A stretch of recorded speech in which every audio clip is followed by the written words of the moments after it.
सो सतगुर माहे समाना।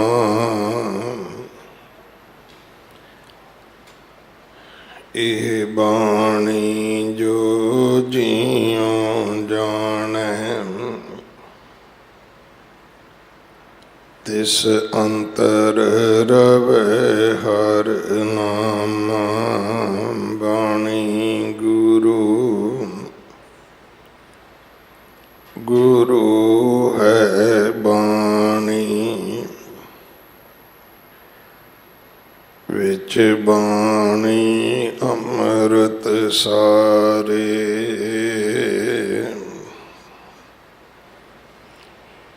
गुर बाणी कहे सेवक जन मानै,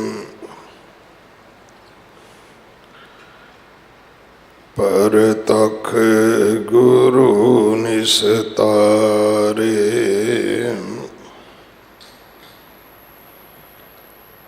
बाणी बिरलो विचारसी, जे को गुरमुख होए।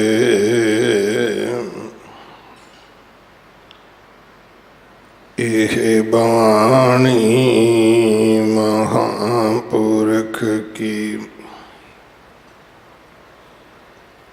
निज घर वासा होए।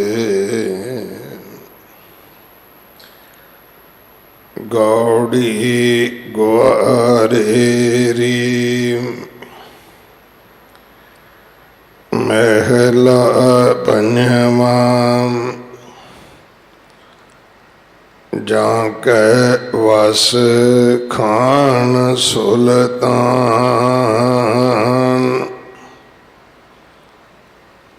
जाके वस है सगल जहान, जाका किया सब किश होए। तिस ते बाहर नाही कोय,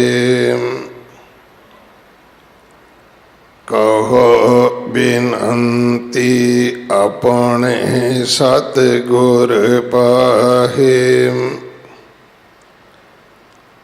काज तुम्हारे देने बाहे, रहाओ सब ते ऊच जाका दरबार। सगल भगत जाका नाम आधार। सर्ब व्यापत पूरन तणी, जाकी शोभा घट घट बनी। जिस सिमरत दुख डेरा टहै, जिस सिमरत जम किशु ना कहै। जिस सिमरत होत सूके हरे, जिस सिमरत डूबत पाहन तरे। संत सभा को सदा जयकार, हर हर नाम जन प्राण आधार। कहो नानक मेरी सुनी अरदास, संत प्रसाद मोह नाम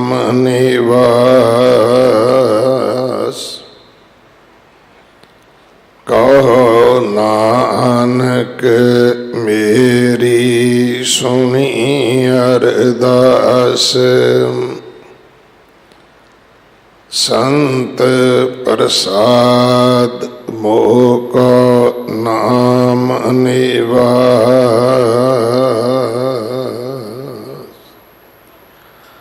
वाहिगुरु जी का खालसा, वाहिगुरु जी की फतेह। ये पावन शब्द गौड़ी ग्वारेरी राग अंदर पंजवें पातशाह गुरु अर्जन देव महाराज जी के पवित्र मुख तो उच्चारण होया। 182 183 अंग ते दर्ज है। सतगुरु बख्शिश करन उपदेश सानू दृढ़ होवे। इस शब्द की विचार भाई बलदेव सिंह जी ओगरा प्रचारक श्रोमणी गुरुद्वारा प्रबंधक कमेटी आप जी नूं सरवण करवाउणगे। एक दिन का उन्हां दा समा है साडे पास। प्रबंधक सेवादारां वल्लों भाई साहब जी का धन्नवाद। अमृत दा बाटा हर ऐतवार 11 बजे तैयार हुंदा है। गुरु घर की सेवा दे विच गुरु के लंगरां वास्ते रसद, कड़ा प्रसाद की देग वास्ते देसी घ्यो, बाला साहब हॉस्पिटल वास्ते कोई भी सेवा आप जी भेज सकते हो। हड़ पीड़ितां वास्ते निशान साहब के कोल विशेष काउंटर बनया है। उत्थे आप जी माया दे के रसद दे के सेवा विच हिस्सा पा सकते हो। घरां विच पंजाबी बोलिया करो, बच्चों नूं गुरमुखी पढ़ाओ ताकि साडे बच्चे गुरु ग्रंथ साहब महाराज जी दे चरनी लग सकन। 30 तरीक परसों धन श्री गुरु ग्रंथ साहब महाराज जी का संपूर्णता दिवस है। वाहिगुरु जी का खालसा, वाहिगुरु जी की फतेह। सतनाम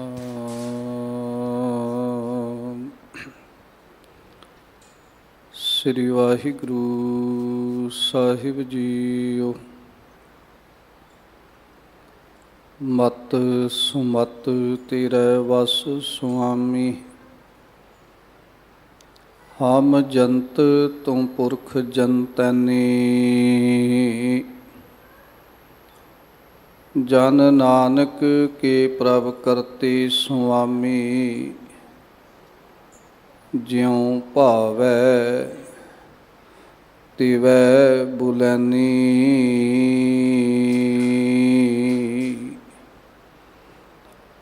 तेरे कवन कवन गुण कह कह गावां, तू साहिब गुणी निधाना। तुमरी महिमा वर्ण ना सकूं, तू ठाकुर ऊच भगवाना। तुमरी महिमा वर्ण ना सकूं, तू ठाकुर ऊच भगवाना।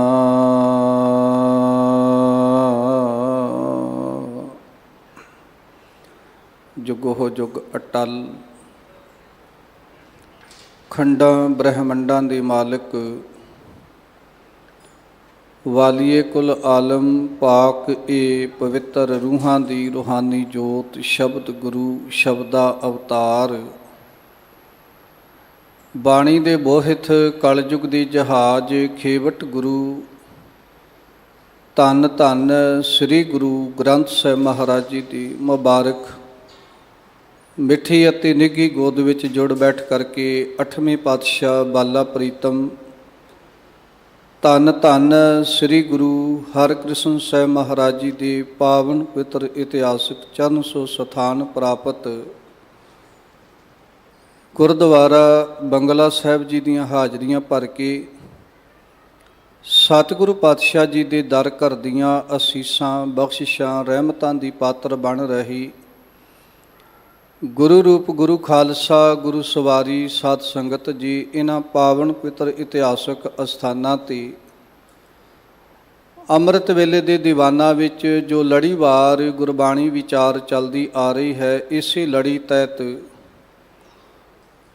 ਅੱਜ ਸ੍ਰੀ ਗੁਰੂ ਗ੍ਰੰਥ ਸਾਹਿਬ ਮਹਾਰਾਜ ਜੀ ਦੇ ਅੰਗ ਨੰਬਰ 182 ਅਤੇ 83 ਦੇ ਉੱਪਰ ਸ਼ਹੀਦਾਂ ਦੇ ਸਰਤਾਜ, ਸ਼ਾਂਤੀ ਦੇ ਪੁੰਜ, ਬਾਣੀ ਦੇ ਬੋਹਿਥ, ਧੰਨ ਧੰਨ ਸ੍ਰੀ ਗੁਰੂ ਅਰਜਨ ਦੇਵ ਮਹਾਰਾਜ ਜੀ ਦੇ ਮੁਬਾਰਕ ਮੁਖ ਤੋਂ ਉਚਾਰਨ ਕੀਤੇ ਹੋਏ ਅੰਮ੍ਰਿਤਮਈ ਸ਼ਬਦੀ ਵਿਚਾਰ ਆਪ ਸੰਗਤਾਂ ਦੇ ਨਾਲ ਸਾਂਝੀ ਕਰਨ ਦਾ ਸੁਭਾਗ ਸਮਾਂ ਪ੍ਰਾਪਤ ਹੋਇਆ ਹੈ। ਜਿਸ ਪਾਵਨ ਪਿੱਤਰ ਸ਼ਬਦ ਦੀ ਵਿਚਾਰ ਆਪ ਸੰਗਤਾਂ ਦੇ ਨਾਲ ਸਾਂਝੀ ਕਰਨੀ ਹੈ, ਹੁਣੇ ਹੀ ਉਹ ਪਾਵਨ ਪਿੱਤਰ ਸ਼ਬਦ ਆਪ ਜੀ ਨੇ ਬੜੇ ਪਿਆਰ ਤੇ ਸਤਿਕਾਰ ਸਹਿਤ ਸਿੰਘ ਸਾਹਿਬ ਜੀ ਪਾਸੋਂ ਸਰਵਣ ਕੀਤਾ ਹੈ। ਆਓ ਲੜੀਵਾਰ ਪਾਵਨ ਪਿੱਤਰ ਗੁਰ ਸ਼ਬਦ ਵਿਚਾਰ ਦੀ ਸਾਂਝ ਪਾਉਣ ਤੋਂ ਪਹਿਲਾਂ ਸਤਿਗੁਰੂ ਪਾਤਸ਼ਾਹ ਜੀ ਦੀ ਅਸੀਸ ਦੇ ਪਾਤਰ ਬਣੀਏ। ਇੱਕੋ ਵਾਰੀ ਕਹਿਣ ਤੇ ਸਾਰੇ ਗੱਜ ਕੇ ਆਖੀਏ, ਵਾਹਿਗੁਰੂ ਜੀ ਕਾ ਖਾਲਸਾ ਵਾਹਿਗੁਰੂ ਜੀ ਕੀ ਫਤਿਹ। ਅੱਜ ਦਾ ਇਹ ਪਾਵਨ ਪਿੱਤਰ ਲੜੀਵਾਰ ਸ਼ਬਦ ਸ਼ਹੀਦਾਂ ਦੇ ਸਰਤਾਜ, ਸ਼ਾਂਤੀ ਦੇ ਪੁੰਜ, ਬਾਣੀ ਦੇ ਬੋਹਿਥ, ਧੰਨ ਧੰਨ ਸ੍ਰੀ ਗੁਰੂ ਅਰਜਨ ਦੇਵ ਮਹਾਰਾਜ ਜੀ ਦੇ ਮੁਬਾਰਕ ਮੁਖ ਤੋਂ ਉਚਾਰਨ ਕੀਤਾ ਹੋਇਆ ਗੌੜੀ ਗਵਾਰੇਰੀ ਰਾਗ ਦੇ ਅੰਦਰ ਸ੍ਰੀ ਗੁਰੂ ਗ੍ਰੰਥ ਸਾਹਿਬ ਮਹਾਰਾਜ ਜੀ ਦੇ ਅੰਗ ਨੰਬਰ 182 ਅਤੇ 83 ਦੇ ਉੱਪਰ ਸੁਭਾਈਮਾਨ ਹੈ। ਅੱਜ ਦੇ ਸੁਪਾਵਨ ਪਵਿੱਤਰ ਲੜੀਵਾਰ ਸ਼ਬਦ ਵਿੱਚ ਧੰਨ ਧੰਨ ਸ੍ਰੀ ਗੁਰੂ ਅਰਜਨ ਦੇਵ ਮਹਾਰਾਜ ਜੀ ਨੇ ਬੜੇ ਪਿਆਰੇ ਅੰਮ੍ਰਿਤਮਈ ਬਚਨ ਸਾਨੂੰ ਸੰਸਾਰਿਕ ਜੀਵਾਂ ਨੂੰ ਬਖਸ਼ਿਸ਼ ਕੀਤੇ ਹਨ ਕਿ ਜੇ ਕੋਈ ਮਨੁੱਖ ਸਤਿਗੁਰੂ ਦੇ ਮੁਬਾਰਕ ਚਰਨਾਂ ਦੇ ਨਾਲ ਜੁੜਦਾ ਹੈ ਤੇ ਗੁਰੂ ਉਸ ਮਨੁੱਖ ਦਾ ਭਲਾ ਕਰਨ ਵਾਸਤੇ, ਉਸ ਮਨੁੱਖ ਦੀ ਸੇਵਾ ਸਫਲੀ ਕਰਨ ਵਾਸਤੇ, ਉਸ ਮਨੁੱਖ ਦੇ ਜੀਵਨ ਨੂੰ ਸੰਸਾਰ ਰੂਪੀ ਭਵਜਲ ਤੋਂ ਪਾਰ ਕਰਨ ਵਾਸਤੇ ਉਸ ਜੀਵ ਤੇ ਕਿਹੜੀਆਂ ਮਿਹਰਾਮਤਾਂ ਵਰਤਾਉਂਦਾ ਹੈ। ਅੱਜ ਦੇ ਸ਼ਬਦ ਦੇ ਕੇਂਦਰੀ ਭਾਵ ਦੀਆਂ ਤੁਕਾਂ ਵਿੱਚ ਧੰਨ ਧੰਨ ਸ੍ਰੀ ਗੁਰੂ ਅਰਜਨ ਦੇਵ ਮਹਾਰਾਜ ਜੀ ਜਿਹੜੇ ਬਚਨ ਸਾਨੂੰ ਸੰਸਾਰਿਕ ਜੀਵਾਂ ਨੂੰ ਬਖਸ਼ਿਸ਼ ਕਰ ਰਹੇ ਹਨ, ਸਮੁੱਚੇ ਸ਼ਬਦ ਵਿੱਚ ਉਸੇ ਭੇਦ ਨੂੰ ਗੁਰੂ ਸਾਹਿਬ ਜੀ ਨੇ ਖੋਲ੍ਹ ਕੇ ਬਿਆਨ ਕੀਤਾ ਹੈ। ਸ਼ਬਦ ਦੇ ਕੇਂਦਰੀ ਭਾਵ ਦੀਆਂ ਤੁਕਾਂ ਹਨ, ਕਹੋ ਬੇਨੰਤੀ ਆਪਣੇ ਸਤਿਗੁਰ ਪਾਹੇ, ਕਾਜ ਤੁਮਾਰੇ ਦੇ ਨਿਭਾਹੇ। ਪਾਤਸ਼ਾਹ ਕਹਿਣਗੇ ਆਪਾਂ ਕੋਈ ਵੀ ਦੁੱਖ ਹੋਵੇ, ਕੋਈ ਵੀ ਸੁੱਖ ਹੋਵੇ, ਜ਼ਿੰਦਗੀ ਦਾ ਕੋਈ ਵੀ ਕਾਰਜ ਹੋਵੇ ਤੇ ਆਪਾਂ ਆਪਣੇ ਗੁਰੂ ਦੇ ਚਰਨਾਂ ਵਿੱਚ ਆ ਕੇ ਅਰਦਾਸ ਕਰੀਏ ਤੇ ਸਤਿਗੁਰੂ ਪਾਤਸ਼ਾਹ ਜਿਹੜੇ ਨੇ ਉਹ ਫਿਰ ਸਾਡੇ ਉਹਨਾਂ ਕਾਰਜਾਂ ਨੂੰ ਜ਼ਰੂਰ ਸਫਲ ਕਰਦੇ ਨੇ, ਕਿਉਂਕਿ ਗੁਰੂ ਸਾਹਿਬ ਜੀ ਦੇ ਮੁਬਾਰਕ ਚਰਨਾਂ ਵਿੱਚ ਆ ਕੇ ਜੁੜਿਆ, ਗੁਰੂ ਸਾਹਿਬ ਜੀ ਦੀ ਬਾਣੀ ਪੜ੍ਹਿਆ, ਸਤਿਗੁਰੂ ਪਾਤਸ਼ਾਹ ਸੰਸਾਰਿਕ ਜੀਵਾਂ ਦੇ ਕਾਰਜਾਂ ਨੂੰ ਆਪ ਹੱਥ ਦੇ ਕੇ ਸੰਪੂਰਨ ਕਰਦੇ ਨੇ। ਜਿਵੇਂ ਆਪਾਂ ਗੁਰੂ ਸਾਹਿਬ ਜੀ ਦੇ ਮੁਬਾਰਕ ਬਚਨ ਪੜ੍ਹਦੇ ਹਾਂ, ਸਤਿਗੁਰ ਹੋਏ ਦਇਆਲ ਤਾਂ ਸ਼ਰਧਾ ਪੂਰੀ ਹੈ, ਸਤਿਗੁਰ ਹੋਏ ਦਇਆਲ ਨਾ ਕਬਹੂ ਝੂਰੀ ਹੈ, ਸਤਿਗੁਰ ਹੋਏ ਦਇਆਲ ਤਾਂ ਦੁੱਖ ਨਾ ਜਾਣੀ ਹੈ, ਸਤਿਗੁਰ ਹੋਏ ਦਇਆਲ ਤਾਂ ਹਰ ਰੰਗ ਮਾਣੀ ਹੈ, ਸਤਿਗੁਰ ਹੋਏ ਦਇਆਲ ਤਾਂ ਜਮ ਕਾ ਡਰ ਕਿਹਾ, ਸਤਿਗੁਰ ਹੋਏ ਦਇਆਲ ਤਾਂ ਸਦ ਹੀ ਸੁਖ ਦੇਹਾ, ਸਤਿਗੁਰ ਹੋਏ ਦਇਆਲ ਤਾਂ ਨਵ ਨਿਧ ਪਾਈਐ, ਸਤਿਗੁਰ ਹੋਏ ਦਇਆਲ ਤਾਂ ਸੱਚ ਸਮਾਈਐ। ਸਭ ਤੋਂ ਵੱਡਾ ਕਾਰਜ ਹੈ ਸੱਚ ਸਮਾਉਣਾ। ਸਾਧ ਸੰਗਤ, ਸੱਚ ਸਮਾਉਣ ਦਾ ਮਤਲਬ ਇਹ ਹੈ ਕਿ ਸੱਚੇ ਪਰਮਾਤਮਾ ਵਿੱਚ ਅਭੇਦ ਹੋ ਜਾਣਾ। ਜਿਵੇਂ ਆਪਾਂ ਨੇਤਾ ਪ੍ਰਤੀ ਸਾਹਿਬ ਜੀ ਦੇ ਮੁਬਾਰਕ ਬਚਨ ਪੜ੍ਹਦੇ ਹਾਂ ਤੇ ਗੁਰੂ ਸਾਹਿਬ ਜੀ ਉਹਨਾਂ ਬਚਨਾਂ ਵਿੱਚ ਬੜੇ ਪਿਆਰੇ ਬਚਨ ਸਾਨੂੰ ਸੰਸਾਰਿਕ ਜੀਵਾਂ ਨੂੰ ਬਖਸ਼ਿਸ਼ ਕਰਦੇ ਨੇ। ਅਵਰ ਕਾਜ ਤੇਰਾ ਕਿਤੈ ਨਾ ਕਾਮ, ਮਿਲ ਸਾਧ ਸੰਗਤ ਭਜ ਕੇਵਲ ਨਾਮ। ਉੱਥੇ ਅਵਰ ਕਾਜ ਦਾ ਮਤਲਬ ਇਹ ਨਹੀਂ ਕਿ ਆਪਾਂ ਕੋਈ ਦੁਨਿਆਵੀ ਕਾਰਜ ਨਹੀਂ ਕਰਨੇ।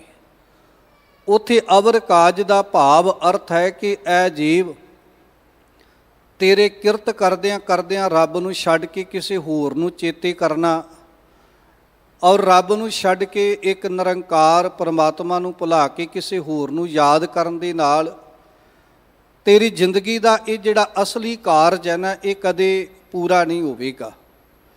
ਜਿਵੇਂ ਆਪਾਂ ਰੋਜ਼ ਗੁਰੂ ਸਾਹਿਬ ਜੀ ਦੇ ਮੁਬਾਰਕ ਬਚਨ ਰਾਤ ਨੂੰ ਸੌਣ ਵੇਲੇ ਸੋਹਲਾ ਸਾਹਿਬ ਜੀ ਦੀ ਅੰਮ੍ਰਿਤਮਈ ਬਾਣੀ 'ਚ ਪੜ੍ਹਦੇ ਆ, ਔਦ ਘਟੈ ਦਿਨ ਸਰੈ ਨਾਰੇ ਮਨ ਗੁਰ ਮਿਲ ਕਾਜ ਸਵਾਰੇ, ਕਿ ਆ ਜੀਵ ਤੇਰੀ ਉਮਰ ਜਿਹੜੀ ਹੈ ਉਹ ਦਿਨ ਰਾਤ ਘਟਦੀ ਜਾ ਰਹੀ ਹੈ ਤੇ ਤੇਰੇ ਕੋਲ ਅਜੇ ਵੀ ਸਮਾਂ ਹੈ। ਤੂੰ ਗੁਰੂ ਦੇ ਚਰਨਾਂ ਦੇ ਨਾਲ ਜੁੜ ਕੇ ਆਪਣੇ ਜੀਵਨ ਦੇ ਕਾਰਜ ਨੂੰ ਸਵਾਰ।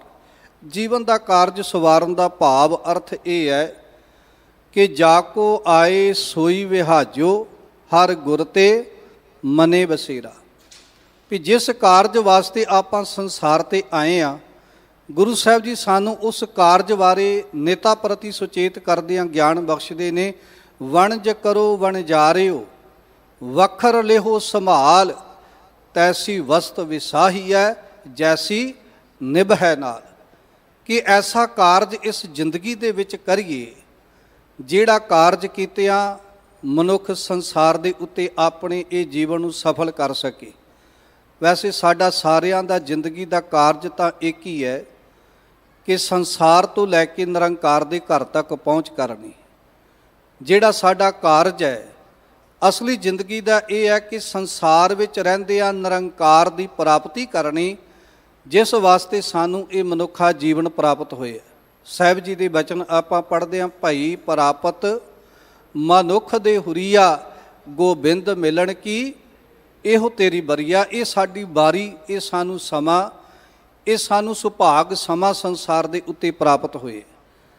ਇਸੇ ਕਰਕੇ ਸਤਿਗੁਰ ਪਾਤਸ਼ਾਹ ਇੱਥੋਂ ਤੱਕ ਵੀ ਬਚਨ ਕਹਿੰਦੇ ਨੇ, ਜਬ ਲਗ ਮੇਰੀ ਮੇਰੀ ਕਰੈ ਤਬ ਲਗ ਕਾਜ ਏਕ ਨਹੀਂ ਸਰੈ, ਜਬ ਮੇਰੀ ਮੇਰੀ ਮਿਟ ਜਾਏ ਤਬ ਪ੍ਰਭ ਕਾਜ ਸਵਾਰੇ ਆਏ, ਕਿ ਮੇਰੀ ਮੇਰੀ ਕਰਨ ਵਾਲਾ ਮਨੁੱਖ ਵੀ ਸੰਸਾਰ ਦੇ ਉੱਤੇ ਕਦੇ ਆਪਣੀ ਜ਼ਿੰਦਗੀ ਦਾ ਕਾਰਜ ਨਹੀਂ ਸਵਾਰ ਸਕਦਾ। ਜ਼ਿੰਦਗੀ ਦਾ ਕਾਰਜ ਕੌਣ ਸਵਾਰੇਗਾ? ਜਿਹੜਾ ਸਤਿਗੁਰੂ ਪਾਤਸ਼ਾਹ ਜੀ ਦੀ ਅੰਮ੍ਰਿਤਮਈ ਬਾਣੀ ਪੜ੍ਹੇਗਾ। ਗੁਰਬਾਣੀ ਗਾਵੋ ਭਾਈ ਉਹ ਸਫਲ ਸਦਾ ਸੁਖਦਾਈ। ਗੁਰੂ ਗ੍ਰੰਥ ਸਾਹਿਬ ਮਹਾਰਾਜ ਜੀ ਦੀ ਸਮੁੱਚੀ ਬਾਣੀ ਦੇ ਅੰਦਰ ਮਨੁੱਖ ਨੂੰ ਆਪਣੀ ਜ਼ਿੰਦਗੀ ਸਵਾਰਨ ਦੇ ਕਾਰਜਾਂ ਬਾਰੇ ਗਿਆਨ ਪ੍ਰਾਪਤ ਹੁੰਦਾ ਹੈ। ਜਿਉਂ-ਜਿਉਂ ਆਪਾਂ ਗੁਰੂ ਗ੍ਰੰਥ ਸਾਹਿਬ ਦੀ ਬਾਣੀ ਪੜ੍ਹਦੇ ਹਾਂ, ਸਾਨੂੰ ਇਸ ਗੱਲ ਦੀ ਸਮਝ ਆਉਂਦੀ ਹੈ ਕਿ ਸਾਡਾ ਸੰਸਾਰ ਤੇ ਆਉਣ ਦਾ ਮਕਸਦ ਕੀ ਹੈ, ਅਸੀਂ ਕਿਸ ਕਾਰਜ ਵਾਸਤੇ ਸੰਸਾਰ ਤੇ ਆਏ ਹਾਂ ਤੇ ਕਿਹੜੇ ਧੰਦਿਆਂ ਦੇ ਵਿੱਚ ਜੁੜ ਕੇ ਕਿਵੇਂ ਆਪਾਂ ਨਿਰੰਕਾਰ ਪਾਤਸ਼ਾਹ ਪਰਮੇਸ਼ਰ ਨੂੰ ਵਿਸਾਰ ਬੈਠੇ ਹਾਂ। ਜਿਵੇਂ ਆਪਾਂ ਗੁਰੂ ਸਾਹਿਬ ਜੀ ਦੀ ਬਾਣੀ ਪੜ੍ਹਦੇ ਹਾਂ ਕਿ ਜਿਵੇਂ ਇੱਕ ਮੱਖੀ ਜਿਹੜੀ ਸੀ ਉਹ ਸਿਆਲ ਦੀ ਰੁੱਤ ਵਿੱਚ ਆਉਂਦੀ ਹੈ, ਗੁੜ ਦੇ ਉੱਤੇ ਬਹਿੰਦੀ ਹੈ, ਆਉਂਦੀ ਤੇ ਗੁੜ ਖਾਣ ਵਾਸਤੇ ਹੈ, ਪਰ ਹੁੰਦਾ ਕੀ ਹੈ, ਗੁੜ ਸਿੱਲਾ ਹੋਣ ਕਰਕੇ ਮੱਖੀ ਦੇ ਖੰਭ ਉਹਦੇ ਨਾਲ ਚਿਪਕ ਜਾਂਦੇ ਨੇ ਤੇ ਉਹ ਮੱਖੀ ਗੁੜ ਖਾਣ ਵਿੱਚ ਇੰਨੀ ਗੜੂੰਦ ਹੋ ਜਾਂਦੀ ਹੈ ਕਿ ਮੱਖੀ ਆਉਂਦੀ ਤੇ ਸੀ ਗੁੜ ਖਾਣ ਵਾਸਤੇ, ਪਰ ਗੁੜ ਮੱਖੀ ਨੂੰ ਖਾ ਜਾਂਦਾ। ਗੁਰੂ ਸਾਹਿਬ ਜੀ ਨੇ ਉਦਾਹਰਨ ਦਿੱਤੀ। ਇਹੀ ਹਾਲਾਤ ਇਹ ਸਾਡੇ ਸੰਸਾਰਿਕ ਜੀਵਾਂ ਦੀ ਹੈ। ਅਸੀਂ ਤਾਂ ਆਏ ਤਾਂ ਸੀ ਆਪਣੇ ਜੀਵਨ ਨੂੰ ਸਫਲ ਬਣਾਉਣ ਵਾਸਤੇ, ਪਰ ਸੰਸਾਰਿਕ ਮੋਹ ਮਾਇਆ ਦੇ ਪਦਾਰਥਾਂ ਦੀ ਜਾਲ ਵਿੱਚ ਇੱਦਾਂ ਗੜੂੰਦ ਹੋ ਗਏ, ਜਿਵੇਂ ਗੁਰੂ ਸਾਹਿਬ ਜੀ ਕਹਿੰਦੇ, ਗਿੱਲੀ ਗਿੱਲੀ ਰੋਡੜੀ ਭੌਂਦੀ ਭਵ ਭਵ ਆਏ, ਜੋ ਬੈਠੇ ਸੇ ਫਾਥਿਆ ਉਬਰੈ ਭਾਗ ਮਥਾਹੀ। ਪਾਤਸ਼ਾਹ ਕਹਿੰਦੇ ਇੱਦਾਂ ਬੰਦਾ ਵੀ ਸੰਸਾਰ ਦੇ ਮਿੱਠੇ ਪਦਾਰਥਾਂ ਦੇ ਮੋਹ ਵਿੱਚ ਦਿਨ ਰਾਤ ਗੜੂੰਦ ਹੁੰਦਾ ਚਲਾ ਜਾਂਦਾ ਹੈ ਤੇ ਗੜੂੰਦ ਹੁੰਦਿਆਂ ਹੀ ਸੰਸਾਰ ਦੇ ਲਾਲਚਾਂ ਵਿੱਚ ਫਸਿਆਂ ਹੀ ਪਤਾ ਨਹੀਂ ਉਹਦੀ ਕਿਹੜੇ ਟਾਈਮ ਤੇ ਮੌਤ ਹੋ ਜਾਂਦੀ ਹੈ ਤੇ ਸਤਿਗੁਰੂ ਪਾਤਸ਼ਾਹ ਕਹਿੰਦੇ ਫਿਰ ਉਹਦੀ ਜ਼ਿੰਦਗੀ ਦੇ ਪੱਲੇ ਕੇਵਲ ਤੇ ਕੇਵਲ ਪਛਤਾਵਾ ਬਾਕੀ ਰਹਿ ਜਾਂਦਾ। ਇੰਜ ਕਹਿ ਦਈਏ ਸਾਧ ਸੰਗਤ, ਜਿਸ ਕਾਰਜ ਵਾਸਤੇ ਅਸੀਂ ਆਏ ਹਾਂ, ਗੁਰੂ ਸਾਹਿਬ ਜੀ ਨੇ ਇੱਥੋਂ ਤੱਕ ਵੀ ਬਚਨ ਕਹੇ ਨੇ। ਜਦੋਂ ਸਾਧ ਸੰਗਤ ਆਪਾਂ ਗੁਰੂ ਗ੍ਰੰਥ ਸਾਹਿਬ ਦੀ ਬਾਣੀ ਪੜ੍ਹਦੇ ਹਾਂ ਜਾਂ ਆਪਾਂ ਜਦੋਂ ਦਰਬਾਰ ਸਾਹਿਬ ਜਾਈਏ ਨਾ ਸਾਧ ਸੰਗਤ, ਤੇ ਦਰਬਾਰ ਸਾਹਿਬ ਦੇ ਅੰਦਰ ਸੋਨੇ ਦੇ ਪੱਤਰਿਆਂ ਤੇ ਅੰਮ੍ਰਿਤਮਈ ਸ਼ਬਦ ਲਿਖਿਆ ਹੁੰਦਾ ਹੈ। ਆਪਾਂ ਬਹੁਤ ਵਾਰੀ ਜਾ ਕੇ ਉਹ ਸ਼ਬਦ ਪੜ੍ਹਦੇ ਵੀ ਹਾਂ। ਸ਼ਬਦ ਕੀ ਹੈ? ਸੂਹੀ ਮਹੱਲਾ ਪੰਜਵਾ। ਸੰਤਾਂ ਕੀ ਕਾਰਜ ਆਪ ਖਲੋਇਆ, ਹਰ ਕੰਮ ਕਰਾਵਣ ਆਇਆ RAM। ਤਰਤ ਸੁਹਾਵੀ ਤਾਲ ਸੁਹਾਵਾ, ਵਿੱਚ ਅੰਮ੍ਰਿਤ ਜਲ ਛਾਇਆ RAM। ਇਹ ਪਾਵਨ ਪਿੱਤਰ ਸ਼ਬਦ ਹੈ। ਇਹ ਗੁਰੂ ਸਾਹਿਬ ਜੀ ਦਾ ਉਹ ਪਾਵਨ ਪਿੱਤਰ ਹੁਕਮ ਹੈ ਜਿਹੜਾ ਸਾਧ ਸੰਗਤ ਭਾਦੋਂ ਸੁਦੀ ਏਕਮ 1604 ਈਸਵੀ ਨੂੰ ਸੱਚਖੰਡ ਸ੍ਰੀ ਦਰਬਾਰ ਸਾਹਿਬ ਵਿਖੇ ਜਦੋਂ ਪਹਿਲੀ ਵਾਰੀ ਸ੍ਰੀ ਗੁਰੂ ਗ੍ਰੰਥ ਸਾਹਿਬ ਮਹਾਰਾਜ ਜੀ ਦਾ ਪ੍ਰਕਾਸ਼ ਕੀਤਾ ਗਿਆ, ਤੇ ਉਸ ਦਿਨ ਵੀ ਗੁਰੂ ਸਾਹਿਬ ਜੀ ਦਾ ਇਹ ਪਾਵਨ ਪਿੱਤਰ ਅੰਮ੍ਰਿਤਮਈ ਉਪਦੇਸ਼ ਆਇਆ ਕਿ ਸੰਸਾਰ ਦੇ ਜੀਵਾਂ ਨੂੰ, ਕਾਰਜਾਂ ਨੂੰ ਸਵਾਰਨ ਵਾਸਤੇ ਉਹ ਅਕਾਲ ਪੁਰਖ ਵਾਹਿਗੁਰੂ ਪਰਮੇਸ਼ਰ ਆਪ ਸੰਸਾਰ ਦੇ ਉੱਤੇ ਆ ਕੇ ਉਹਨਾਂ ਜੀਵਾਂ ਦੇ ਕਾਰਜਾਂ ਨੂੰ ਸਵਾਰਦਾ ਹੈ। ਔਰ ਸਾਧ ਸੰਗਤ ਪਹਿਲੇ ਗੁਰੂ ਕੇ ਵਜ਼ੀਰ ਦੀ ਪਦਵੀ ਧੰਨ ਧੰਨ ਬਾਬਾ ਬੁੱਢਾ ਸਾਹਿਬ ਜੀ ਨੂੰ ਸੌਂਪੀ, ਤੇ ਗੁਰੂ ਸਾਹਿਬ ਜੀ ਨੇ ਬਚਨ ਕਹੇ, ਅਬ ਬਾਬਾ ਬੁੱਢਾ ਖੋਲੋ ਗ੍ਰੰਥ, ਲਿਹੋ ਆਵਾਜ਼ ਸੁਣੈ ਸਭ ਪੰਥ। ਬੁੱਢਾ ਸਾਹਿਬ ਮੁਖ ਤੇ ਬੋਲਾ, ਲੈ ਆਵਾਜ਼ਾ ਗ੍ਰੰਥ ਕੋ ਖੋਲਾ। ਸੂਹੀ ਮਹੱਲਾ ਪੰਜਵਾ। ਸੰਤਾਂ ਕੀ ਕਾਰਜ ਆਪ ਖਲੋਇਆ, ਹਰ ਕੰਮ ਕਰਾਵਣ ਆਇਆ RAM। ਤਰਤ ਸੁਹਾਵੀ ਤਾਲ ਸੁਹਾਵਾ, ਵਿੱਚ ਅੰਮ੍ਰਿਤ ਜਲ ਛਾਇਆ RAM। ਹੁਣ ਕਈ ਵਾਰੀ ਸਾਧ ਸੰਗਤ ਸਾਡੇ ਮਨ ਵਿੱਚ ਸਵਾਲ ਪੈਦਾ ਹੁੰਦਾ ਹੈ ਕਿ ਗੁਰੂ ਆਪਣੇ ਸੇਵਕਾਂ ਦੇ ਕਾਰਜਾਂ ਨੂੰ ਸਵਾਰਦਾ ਕਿਵੇਂ ਹੈ। ਸਾਧ ਸੰਗਤ ਭਾਵੇਂ ਕਿੱਡਾ ਵੀ ਵੱਡਾ ਘਰ ਦੇ ਅੰਦਰ ਕੋਈ ਵਿਆਹ ਸ਼ਾਦੀ ਦਾ ਕਾਰਜ ਆਰੰਭ ਕਰ ਲਈਏ, ਰੱਬ ਨੇ ਉੱਥੇ ਕੋਈ ਵੱਖਰਾ ਰੂਪ ਧਾਰਨ ਕਰਕੇ ਨਹੀਂ ਆਉਣਾ। ਉਹਨੇ ਪਤਾ ਨਹੀਂ ਕਿਹੜੇ ਕਿਹੜੇ ਰਿਸ਼ਤੇਦਾਰ, ਭੈਣ ਭਰਾ, ਸੱਜਣਾ ਮਿੱਤਰਾਂ ਦੇ ਰੂਪ ਦੇ ਵਿੱਚ ਆ ਕੇ ਸਾਡੇ ਉਹਨਾਂ ਕਾਰਜਾਂ ਨੂੰ ਸਿਰੇ ਚਾੜਨ ਵਾਸਤੇ ਪਰਮਾਤਮਾ ਨੇ ਸਾਡੀ ਸਹਾਇਤਾ ਕਰਦੇ ਨੇ। ਇਸੇ ਤਰ੍ਹਾਂ ਪਰਮਾਤਮਾ ਕਿਸੇ ਨਾ ਕਿਸੇ ਰੂਪ ਦੇ ਵਿੱਚ ਆ ਕੇ, ਕਿਸੇ ਮਨੁੱਖ ਦੇ ਰੂਪ ਵਿੱਚ ਆ ਕੇ, ਕਿਸੇ ਭੈਣ ਭਰਾ, ਸੱਜਣ ਮਿੱਤਰ ਦੇ ਰੂਪ ਵਿੱਚ ਆ ਕੇ ਸਾਡੀ ਸਹਾਇਤਾ ਕਰਦਾ ਹੈ। ਇਹਨੂੰ ਕਹਿੰਦੇ ਨੇ ਗੁਰੂ ਸਾਡੇ ਕਾਰਜਾਂ ਨੂੰ ਸਵਾਰ ਦਿੰਦਾ। ਇਸੇ ਤਰ੍ਹਾਂ ਸਤਿਗੁਰੂ ਪਾਤਸ਼ਾਹ ਅੱਜ ਦੇ ਮੁਬਾਰਕ ਸ਼ਬਦ ਦੇ ਕੇਂਦਰੀ ਭਾਵ ਵਿੱਚ ਸਾਨੂੰ ਸੰਸਾਰਿਕ ਜੀਵਾਂ ਨੂੰ ਇਹ ਸੇਧ ਬਖਸ਼ਦੇ ਨੇ ਕਿ ਜਦੋਂ ਵੀ ਕੋਈ ਮਨੁੱਖ ਧੰਨ ਗੁਰੂ ਗ੍ਰੰਥ ਸਾਹਿਬ ਜੀ ਦੀ ਅੰਮ੍ਰਿਤਮਈ ਬਾਣੀ ਦੇ ਨਾਲ ਜੁੜਦਾ ਹੈ, ਤੇ ਗੁਰੂ ਸਭ ਤੋਂ ਪਹਿਲਾ ਕਾਰਜ ਕੀ ਕਰਦਾ ਹੈ? ਉਸ ਮਨੁੱਖ ਦੇ ਜੀਵਨ ਨੂੰ ਸਵਾਰਨ ਵਾਸਤੇ ਉਹਦੀ ਜ਼ਿੰਦਗੀ ਦਾ ਕਾਰਜ ਜਿਹੜਾ ਉਹ ਸਵਾਰ ਦਿੰਦਾ ਹੈ। ਭਾਵ ਮੋਹ ਮਾਇਆ ਤੋਂ ਬਚਾ ਕੇ ਉਸ ਜੀਵ ਨੂੰ ਨਿਰੰਕਾਰ ਦੇ ਚਰਨਾਂ ਦੇ ਨਾਲ ਜੋੜ ਦਿੰਦਾ। ਇਹ ਸਭ ਤੋਂ ਵੱਡਾ ਕਾਰਜ ਕਰਦਾ ਸਾਡਾ ਸਤਿਗੁਰੂ, ਕਿਉਂਕਿ ਜੈਸਾ ਸਤਿਗੁਰ ਸੁਣੀਦਾ ਤੈਸੋ ਹੀ ਮੈਂ ਡੀਠ। ਵਿਛੜਿਆ ਮੇਲੇ ਪ੍ਰਭੂ ਹਰ ਦਰਗਹਿ ਕਾ ਬਸੀਠ। ਗੁਰੂ ਸਾਡੇ ਤੇ ਇਹ ਕਿਰਪਾ ਕਰਦਾ ਹੈ। ਆਓ ਆਰੰਭ ਤੋਂ ਅੰਮ੍ਰਿਤਮਈ ਸ਼ਬਦ ਵਿਚਾਰ ਦੇ ਨਾਲ ਜੁੜਨਾ ਕਰਦੇ ਹਾਂ। ਧੰਨ ਸ੍ਰੀ ਗੁਰੂ ਅਰਜਨ ਸਾਹਿਬ ਮਹਾਰਾਜ ਜੀ ਅੱਜ ਦੇ ਮੁਬਾਰਕ ਇਸ ਪਾਵਨ ਪਵਿੱਤਰ ਸ਼ਬਦ ਅੰਦਰ ਸਾਨੂੰ ਸੰਸਾਰਿਕ ਜੀਵਾਂ ਨੂੰ ਕੀ ਸੇਧ, ਕੀ ਗਿਆਨ, ਕੀ ਉਪਦੇਸ਼ ਬਖਸ਼ਿਸ਼ ਕਰਦੇ ਹਨ। ਗੌੜੀ ਗੁਆਰੇਰੀ ਮਹੱਲਾ ਪੰਜਵਾ। ਜਾ ਕੈ ਵਸ ਖਾਨ ਸੁਲਤਾਨ, ਜਾ ਕੈ ਵਸ ਹੈ ਸਗਲ ਜਹਾਨ। ਸਭ ਤੋਂ ਪਹਿਲੀ ਗੱਲ, ਗੌੜੀ ਰਾਗ ਦੇ ਅੰਦਰ ਗੁਆਰੇਰੀ ਰਾਗਨੀ ਵਿੱਚ ਮਿਸ਼ਰਤ ਕਰਕੇ ਗੁਰੂ ਸਾਹਿਬ ਜੀ ਨੇ ਇਹ ਜੋ ਅੰਮ੍ਰਿਤਮਈ ਸ਼ਬਦ ਉਚਾਰਨ ਕੀਤਾ ਹੈ। ਸਾਹਿਬ ਜੀ ਕਹਿੰਦੇ ਨੇ ਇਹ ਸਾਰਾ ਸੰਸਾਰ ਇੱਕ ਅਕਾਲ ਪੁਰਖ ਵਾਹਿਗੁਰੂ ਪਰਮੇਸ਼ਰ ਦੇ ਵਸ ਵਿੱਚ ਹੈ, ਪਰਮਾਤਮਾ ਦੇ ਹੱਥ ਵਿੱਚ ਹੈ। ਜਿਉਂ ਜਿਉਂ ਤੇਰਾ ਹੁਕਮ ਤਿਵੈ ਤਿਉਂ ਹੋਵਣਾ, ਜੈ ਜੈ ਰੱਖੇ ਆਪ ਤਹਿ ਜਾਏ ਖੜੋਵਣਾ। ਹੁਕਮੀ ਹੋਵਣ ਆਕਾਰ, ਹੁਕਮ ਨਾ ਕਹਿਆ ਜਾਈ। ਹੁਕਮੀ ਹੋਵਣ ਜੀ ਹੁਕਮ ਮਿਲੈ ਵਡਿਆਈ। ਹੁਕਮੀ ਉੱਤਮ ਨੀਚ, ਹੁਕਮ ਲਿਖ ਦੁਖ ਸੁਖ ਪਾਈਐ। ਇੱਕ ਨਾ ਹੁਕਮੀ ਬਖਸ਼ੀਸ਼, ਇੱਕ ਹੁਕਮੀ ਸਦਾ ਭਵਾਈ ਹੈ। ਇੰਜ ਕਹਿ ਦਈਏ ਸਾਧ ਸੰਗਤ, ਹੁਕਮ ਹੈ ਅੰਦਰ ਸਭ ਕੋ, ਬਾਹਰ ਹੁਕਮ ਨਾ ਕੋਏ। ਨਾਨਕ ਹੁਕਮ ਹੈ ਜੇ ਬੁਝੈ, ਤਾਂ ਹਉ ਮੈਂ ਕਹਿ ਨਾ ਕੋਈ।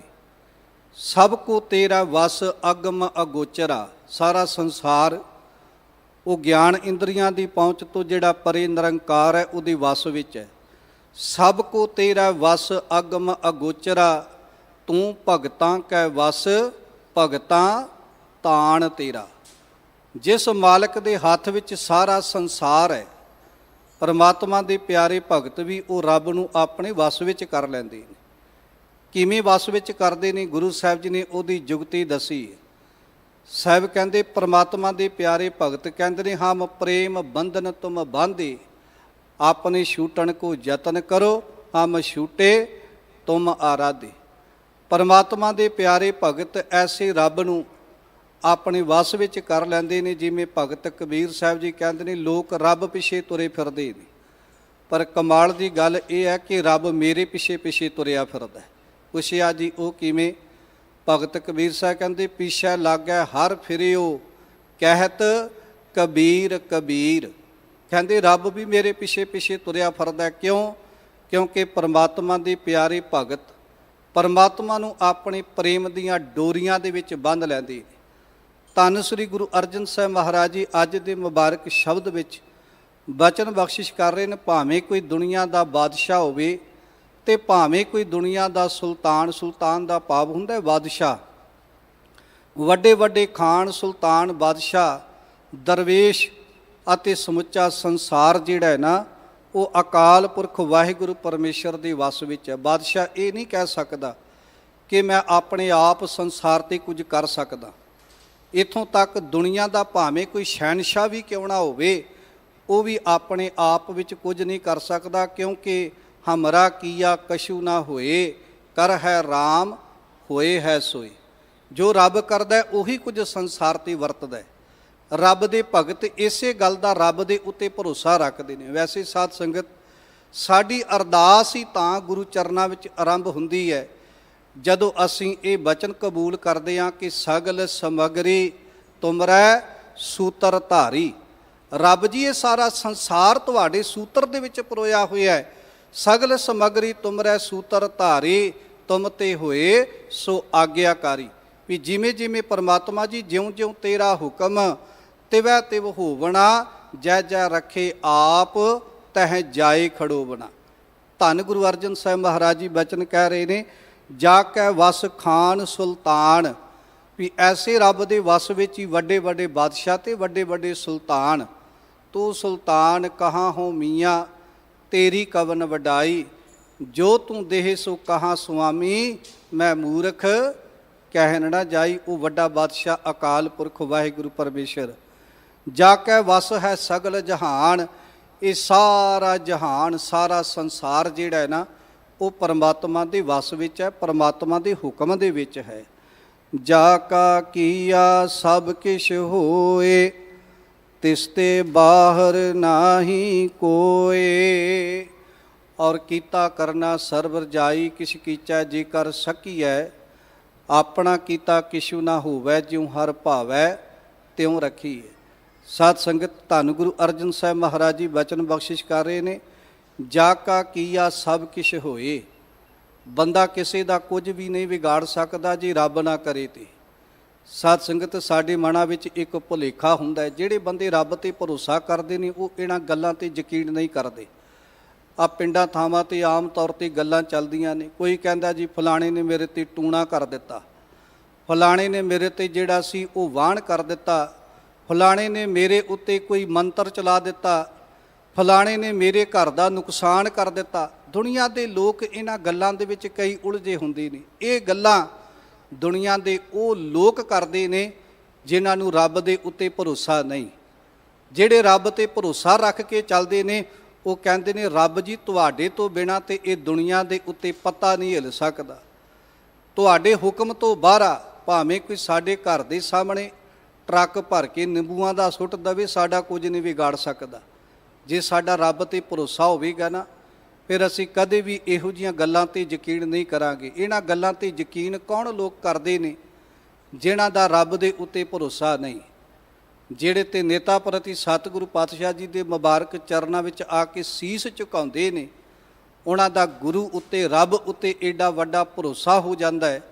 ਉਹ ਕਹਿੰਦੇ ਨੇ ਕੋਈ ਬੰਦਾ ਕਿਸੇ ਦਾ ਕੁਝ ਨਹੀਂ ਵਿਗਾੜ ਸਕਦਾ, ਭਾਵੇਂ ਕਿੱਡਾ ਵੀ ਉਹ ਜਾਦੂਗਰ ਕਿਉਂ ਨਾ ਹੋਵੇ, ਭਾਵੇਂ ਉਹ ਕਿੰਨੇ ਵੀ ਮੰਤਰ ਪੜ੍ਹਨ ਵਾਲਾ ਕਿਉਂ ਨਾ ਹੋਵੇ, ਪਰ ਕੋਈ ਕਿਸੇ ਦਾ ਕੁਝ ਨਹੀਂ ਵਿਗਾੜ ਸਕਦਾ। ਕਿਉਂਕਿ ਸਾਡਾ ਗੁਰੂ ਕਹਿੰਦਾ ਹੈ ਜਾ ਕਾ ਕੀਆ ਸਭ ਕਿਛ ਹੋਏ। ਇਹ ਸਾਰਾ ਕੁਝ ਰੱਬ ਦਾ ਕੀਤਾ ਹੋਇਆ ਇਸ ਸੰਸਾਰ 'ਤੇ ਵਰਤਦਾ।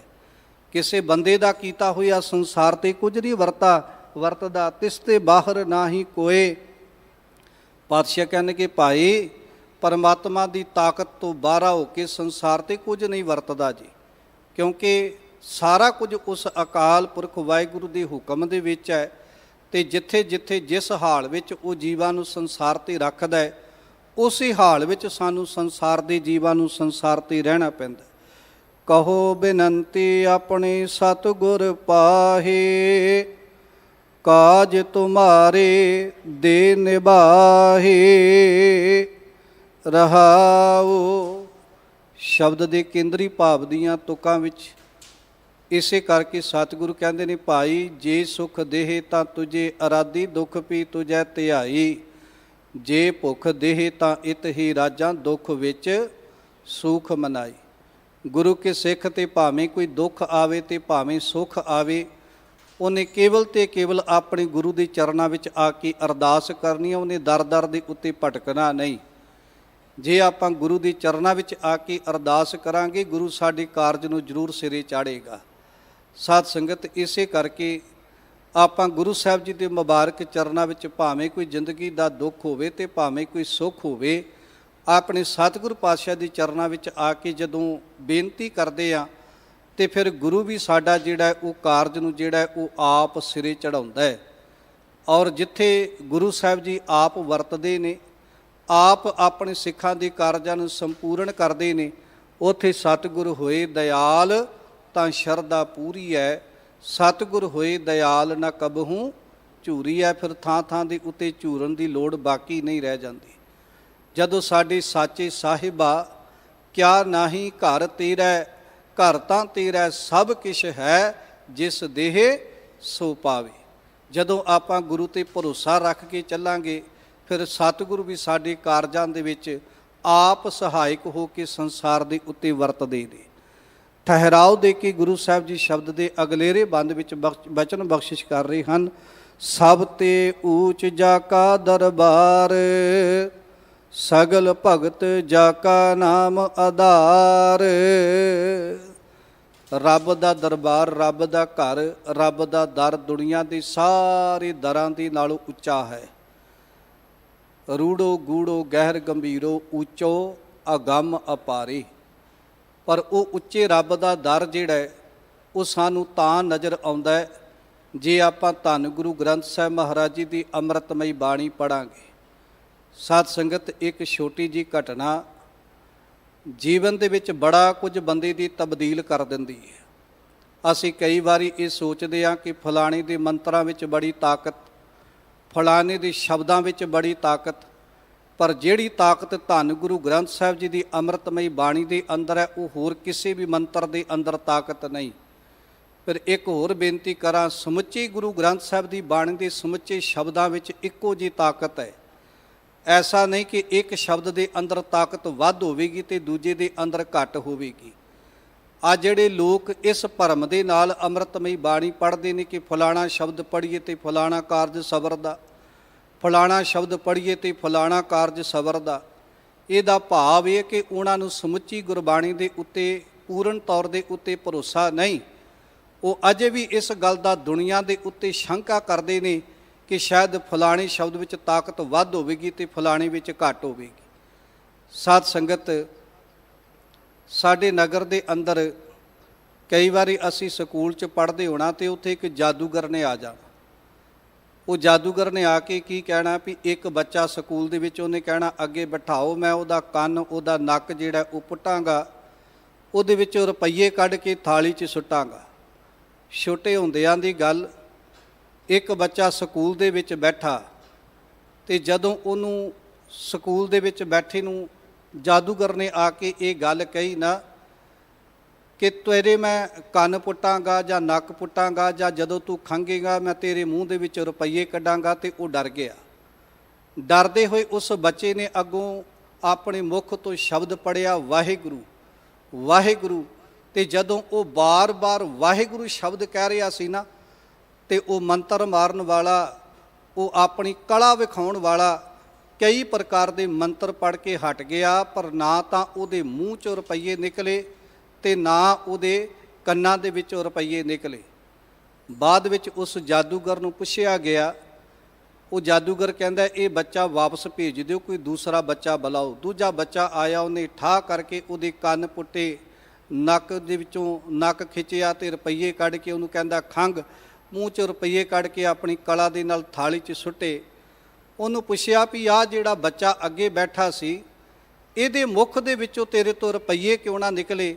ਤੇ ਉਹਨੇ ਬੜੇ ਕਮਾਲ ਦੀ ਗੱਲ ਕਹੀ, ਕਹਿੰਦਾ ਇਹ ਜਿਹੜਾ ਬੱਚਾ ਮੰਤਰ ਪੜ੍ਹ ਰਿਹਾ ਸੀ ਨਾ, ਉਸ ਮੰਤਰ ਦੇ ਅੰਦਰ ਤਾਕਤ ਮੇਰੇ ਮੰਤਰਾਂ ਦੇ ਨਾਲੋਂ ਕਈ ਗੁਣਾ ਵੱਡੀ ਸੀ। ਅਸੀਂ ਆਖਿਆ ਜੀ ਉਹ ਬੱਚਾ ਤੇ ਕੇਵਲ ਵਾਹਿਗੁਰੂ ਸ਼ਬਦ ਕਹਿ ਰਿਹਾ ਸੀ। ਤੇ ਜਾਦੂਗਰ ਕਹਿਣ ਲੱਗਾ ਜਿਹੜਾ ਵਾਹਿਗੁਰੂ ਸ਼ਬਦ ਹੈ ਨਾ, ਜਿਹਦੇ ਬਾਰੇ ਗੁਰੂ ਸਾਹਿਬ ਜੀ ਕਹਿੰਦੇ ਨੇ ਵਾਹਿਗੁਰੂ ਗੁਰ ਮੰਤਰ ਹੈ ਜਪ ਹਉਮੈ ਖੋਈ। ਤੇ ਜਿਹੜਾ ਮੰਤਰ ਜਪਿਆ ਸਾਡੇ ਵੱਡੇ ਤੋਂ ਵੱਡੇ ਰੋਗ ਕੱਟੇ ਜਾਂਦੇ ਨੇ। ਉਹ ਕਹਿੰਦਾ ਉਸ ਮੰਤਰ ਵਿੱਚ ਤਾਕਤ ਮੇਰੇ ਮੰਤਰਾਂ ਨਾਲੋਂ ਕਈ ਗੁਣਾ ਵੱਧ ਸੀ। ਜੇ ਗੁਰ ਮੰਤਰ ਦੇ ਅੰਦਰ ਏਡੀ ਤਾਕਤ ਹੈ ਤੇ ਮੂਲ ਮੰਤਰ ਵਿੱਚ ਕਿੱਡੀ ਤਾਕਤ ਹੋਵੇਗੀ? ਜੇ ਮੂਲ ਮੰਤਰ ਵਿੱਚ ਏਡੀ ਵੱਡੀ ਤਾਕਤ ਹੈ ਤੇ ਸਮੁੱਚੀ ਬਾਣੀ ਦੇ ਸ਼ਬਦਾਂ ਵਿੱਚ ਕਿੰਨੀ ਤਾਕਤ ਹੋਵੇਗੀ। ਮੇਰੇ ਕਹਿਣ ਤੋਂ ਮੁਰਾਦ ਇਹ ਹੈ ਸਾਧ ਸੰਗਤ, ਗੁਰੂ ਦੇ ਸ਼ਬਦ ਦੀ ਤਾਕਤ ਬੇਅੰਤ ਹੈ। ਗੁਰੂ ਦੇ ਦਰ ਤੋਂ ਵੱਡਾ ਦੁਨੀਆ ਦਾ ਕੋਈ ਦਰ ਨਹੀਂ। ਗੁਰੂ ਦੇ ਮੰਤਰ ਤੋਂ ਵੱਡਾ ਦੁਨੀਆ ਦੇ ਉੱਤੇ ਕੋਈ ਮੰਤਰ ਨਹੀਂ। ਸ਼ਬਦ ਗੁਰ ਪੀਰਾ ਗਹਿਰ ਗੰਭੀਰਾ, ਬਿਨ ਸ਼ਬਦ ਹੈ ਜਗ ਬਉਰਾਣਗ। ਗੁਰੂ ਗ੍ਰੰਥ ਸਾਹਿਬ ਮਹਾਰਾਜ ਜੀ ਦੀ ਬਾਣੀ ਪੜ੍ਹੀਏ, ਸਮੁੱਚੀ ਬਾਣੀ ਦੇ ਅੰਦਰ ਇੱਕੋ ਜੀ ਤਾਕਤ ਹੈ। ਐਵੇਂ ਨਾ ਭੁਲੇਖਾ ਖਾਇਆ ਕਰੀਏ ਕਿ ਫਲਾਣੀ ਸ਼ਬਦ ਵਿੱਚ ਤਾਕਤ ਵੱਧ ਹੈ ਤੇ ਫਲਾਣੇ ਦੇ ਵਿੱਚ ਘੱਟ ਹੈ। ਔਰ ਗੁਰੂ ਦੇ ਦਰ ਤੋਂ ਵੱਡਾ ਇਹ ਦੁਨੀਆ ਦੇ ਉੱਤੇ ਕੋਈ ਦਰ ਨਹੀਂ। ਜਿਵੇਂ ਇੱਕ ਗੁਰੂ ਕਾ ਸਿੱਖ ਗੁਰਦੁਆਰੇ ਮੱਥਾ ਟੇਕਣ ਜਾ ਰਿਹਾ ਸੀ ਤੇ ਰਸਤੇ ਵਿੱਚ ਉਹਨੂੰ ਇੱਕ ਪੀਰ ਦੀ ਕਬਰ ਤੇ ਮੱਥਾ ਟੇਕਣ ਵਾਲਾ ਮਿਲਿਆ। ਉਹ ਕਹਿੰਦਾ ਕਿੱਥੇ ਚੱਲੇ ਆ? ਕਹਿੰਦਾ ਲੱਖ ਦਾਤੇ ਕੋਲ। ਉਹ ਕਹਿਣ ਲੱਗਾ ਲੱਖ ਦਾਤੇ ਕੋਲ ਜਾ ਰਹੇ? ਕਹਿੰਦਾ ਆ ਤੈਨੂੰ ਵੀ ਅੱਜ ਲੱਖ ਦਾਤੇ ਕੋਲ ਲੈ ਕੇ ਜਾਵਾਂ। ਤੇ ਗੁਰੂ ਕੇ ਸਿੱਖ ਦਾ ਜਿਹਦਾ ਗੁਰੂ ਦੇ ਉੱਤੇ ਭਰੋਸਾ ਸੀ, ਜਿਹੜਾ ਕਹਿੰਦਾ ਸੀ ਅਤ ਉੱਚਾ ਤਾਕਾ ਦਰਬਾਰਾ ਅੰਤ ਨਹੀਂ ਕਿਛ ਪਾਰਾ ਵਾਰਾ, ਉਹ ਗੁਰੂ ਕੇ ਸਿੱਖ ਨੇ ਬੜਾ ਪਿਆਰਾ ਉੱਤਰ ਦਿੱਤਾ। ਕਹਿੰਦਾ ਭਲਿਆ ਉਹ ਮੈਂ ਘਾਟੇ ਵਾਲਾ ਸੌਦਾ ਨਹੀਂ ਖਾਣਾ ਚਾਹੁੰਦਾ। ਕਹਿੰਦਾ ਕਿਉਂ? ਕਹਿੰਦਾ ਤੇਰਾ ਦਾਤਾ ਤੇ ਕੇਵਲ ਲੱਖਾਂ ਦਾ ਹੈ ਤੇ ਜਿਹੜਾ ਮੇਰਾ ਦਾਤਾ ਉਹ ਤੇ ਅਰਬਾਂ ਖਰਬਾਂ ਦਾ ਦਾਤਾ ਹੈ। ਕਹਿੰਦਾ ਮੈਂ ਅਰਬਾਂ ਖਰਬਾਂ ਦੇ ਦਾਤੇ ਨੂੰ ਛੱਡ ਕੇ ਤੇ ਤੇਰੇ ਲੱਖਾਂ ਦੇ ਦਾਤੇ ਕੋਲ ਕਿਉਂ ਜਾਵਾਂ? ਉਹ ਮੇਰੇ ਦਾਤੇ ਦਾ ਦਰ ਦੁਨੀਆ ਦੀ ਤਮਾਮ ਦਰਾਂ ਦੇ ਨਾਲੋਂ ਵੱਡਾ ਹੈ।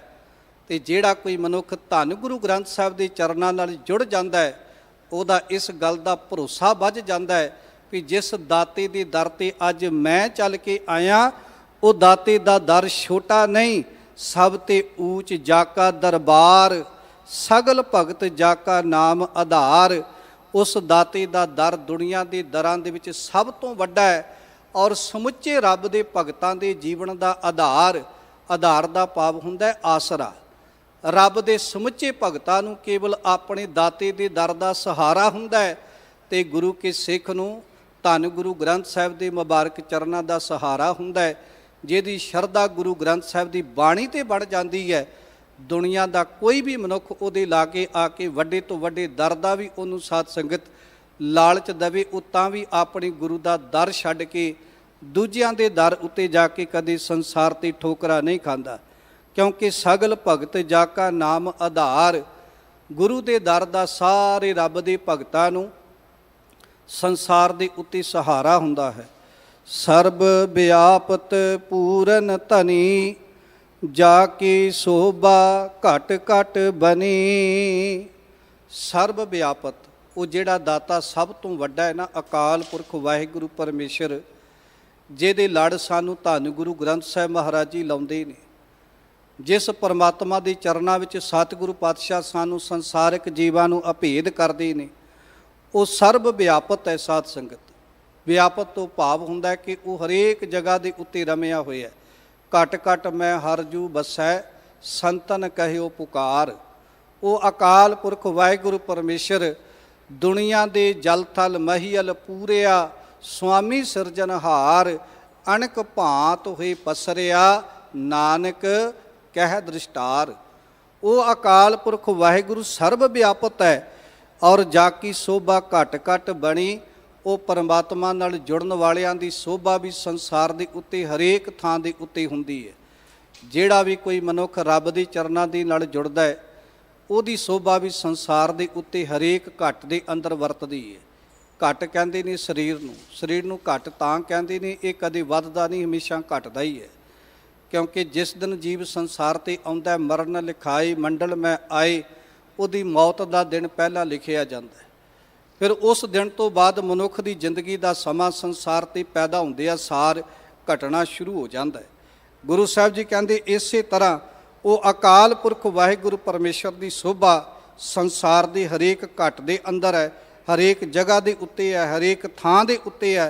ਅਤੇ ਜਿਹੜੇ ਜੀਵ ਐਸੇ ਰੱਬ ਦੇ ਨਾਲ ਜੁੜ ਜਾਂਦੇ ਨੇ, ਉਹਨਾਂ ਦੀ ਸੋਭਾ ਵੀ ਸੰਸਾਰ ਦੇ ਉੱਤੇ ਜੁਗਾਂ ਜੁਗੰਤਰਾਂ ਤੱਕ ਹੁੰਦੀ ਰਹਿੰਦੀ ਹੈ।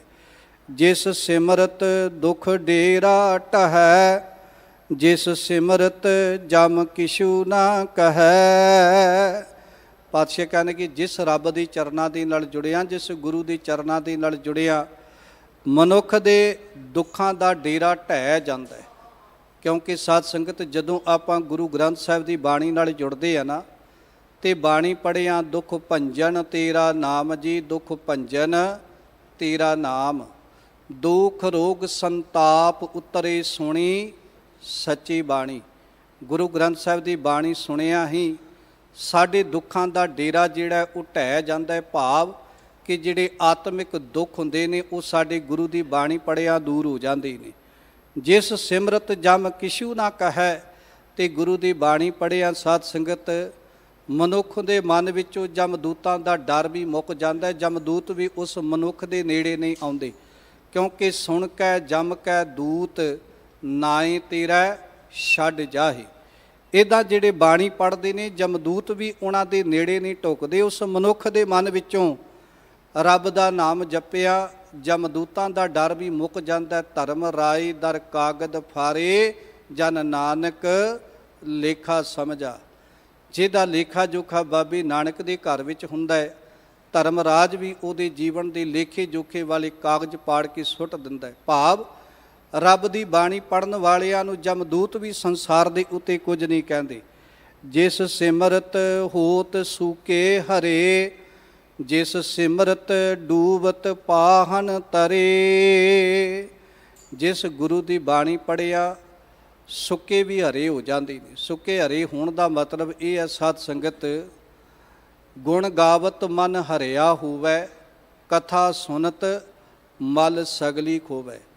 ਜਿਹੜੇ ਮਨੁੱਖ ਆਤਮਿਕ ਤਲ ਦੇ ਉੱਤੇ ਕਮਜ਼ੋਰ ਹੁੰਦੇ ਨੇ ਨਾ, ਬਾਣੀ ਪੜ੍ਹਿਆ ਉਹਨਾਂ ਦੇ ਚਿਹਰਿਆਂ ਦੇ ਉੱਤੇ ਵੀ ਰੌਣਕ ਆ ਜਾਂਦੀ ਹੈ।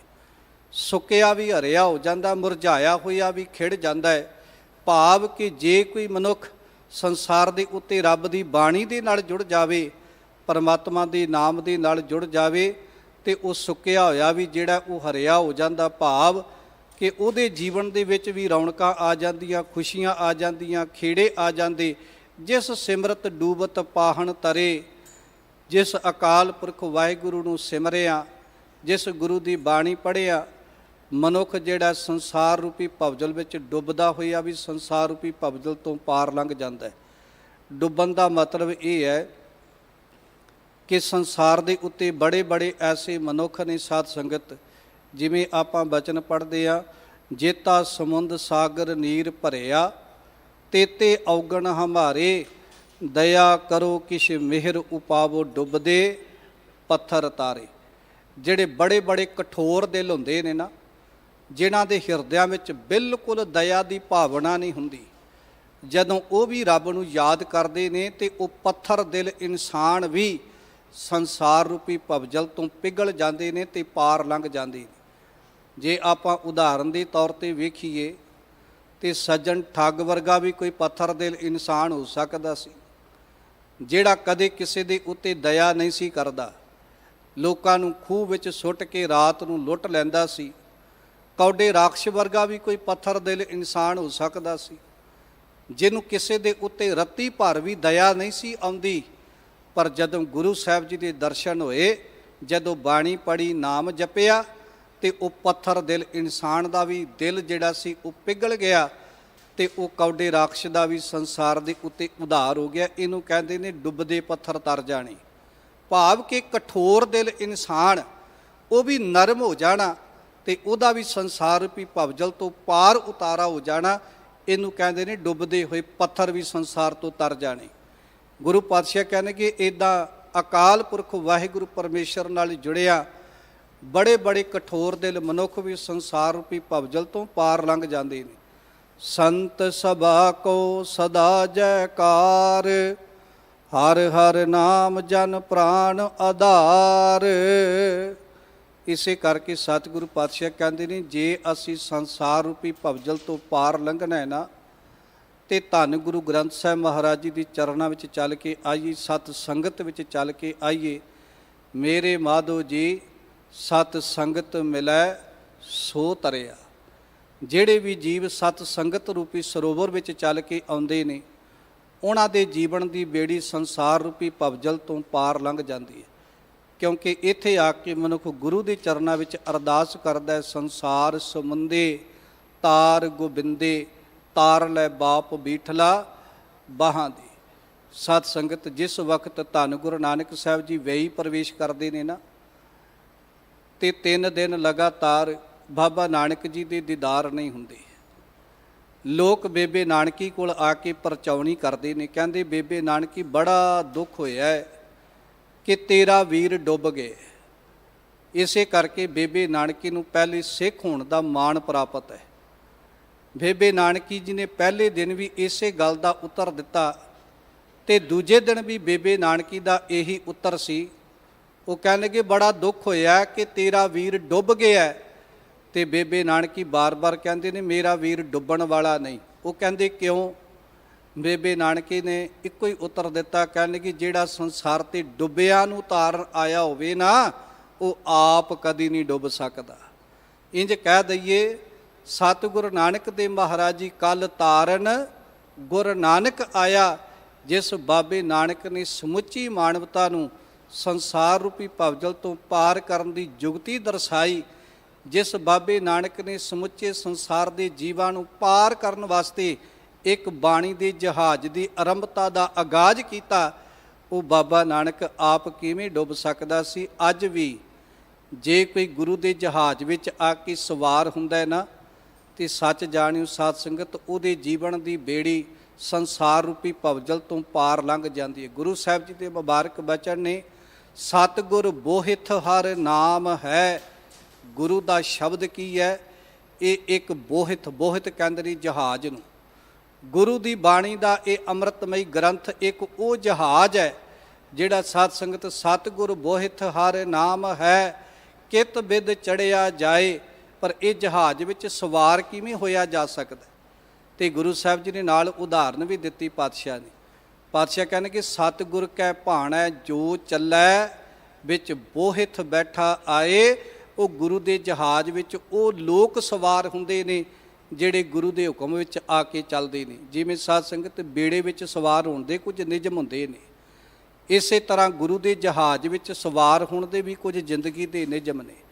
ਕਾਮ ਕ੍ਰੋਧ ਲੋਭ ਮੋਹ ਹੰਕਾਰ ਦੀਆਂ ਪੰਡਾਂ ਤਿਆਗਣੇ ਪੈਣਗੀਆਂ, ਤਾਂ ਜਾ ਕੇ ਬੰਦਾ ਗੁਰੂ ਦੇ ਜਹਾਜ਼ ਵਿੱਚ ਸਵਾਰ ਹੋ ਸਕਦਾ ਹੈ, ਤੇ ਤਾਂ ਉਹਦੇ ਜੀਵਨ ਦੀ ਬੇੜੀ ਸੰਸਾਰ ਰੂਪੀ ਭਵਜਲ ਤੋਂ ਪਾਰ ਲੰਘ ਸਕਦੀ ਹੈ।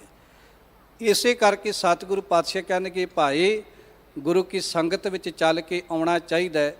ਇੱਥੇ ਆਇਆ ਬੜਿਆਂ ਦੇ ਬੇੜੇ ਸੰਸਾਰ ਰੂਪੀ ਭਵਜਲ ਤੋਂ ਪਾਰ ਲੰਘ ਜਾਂਦੇ ਨੇ।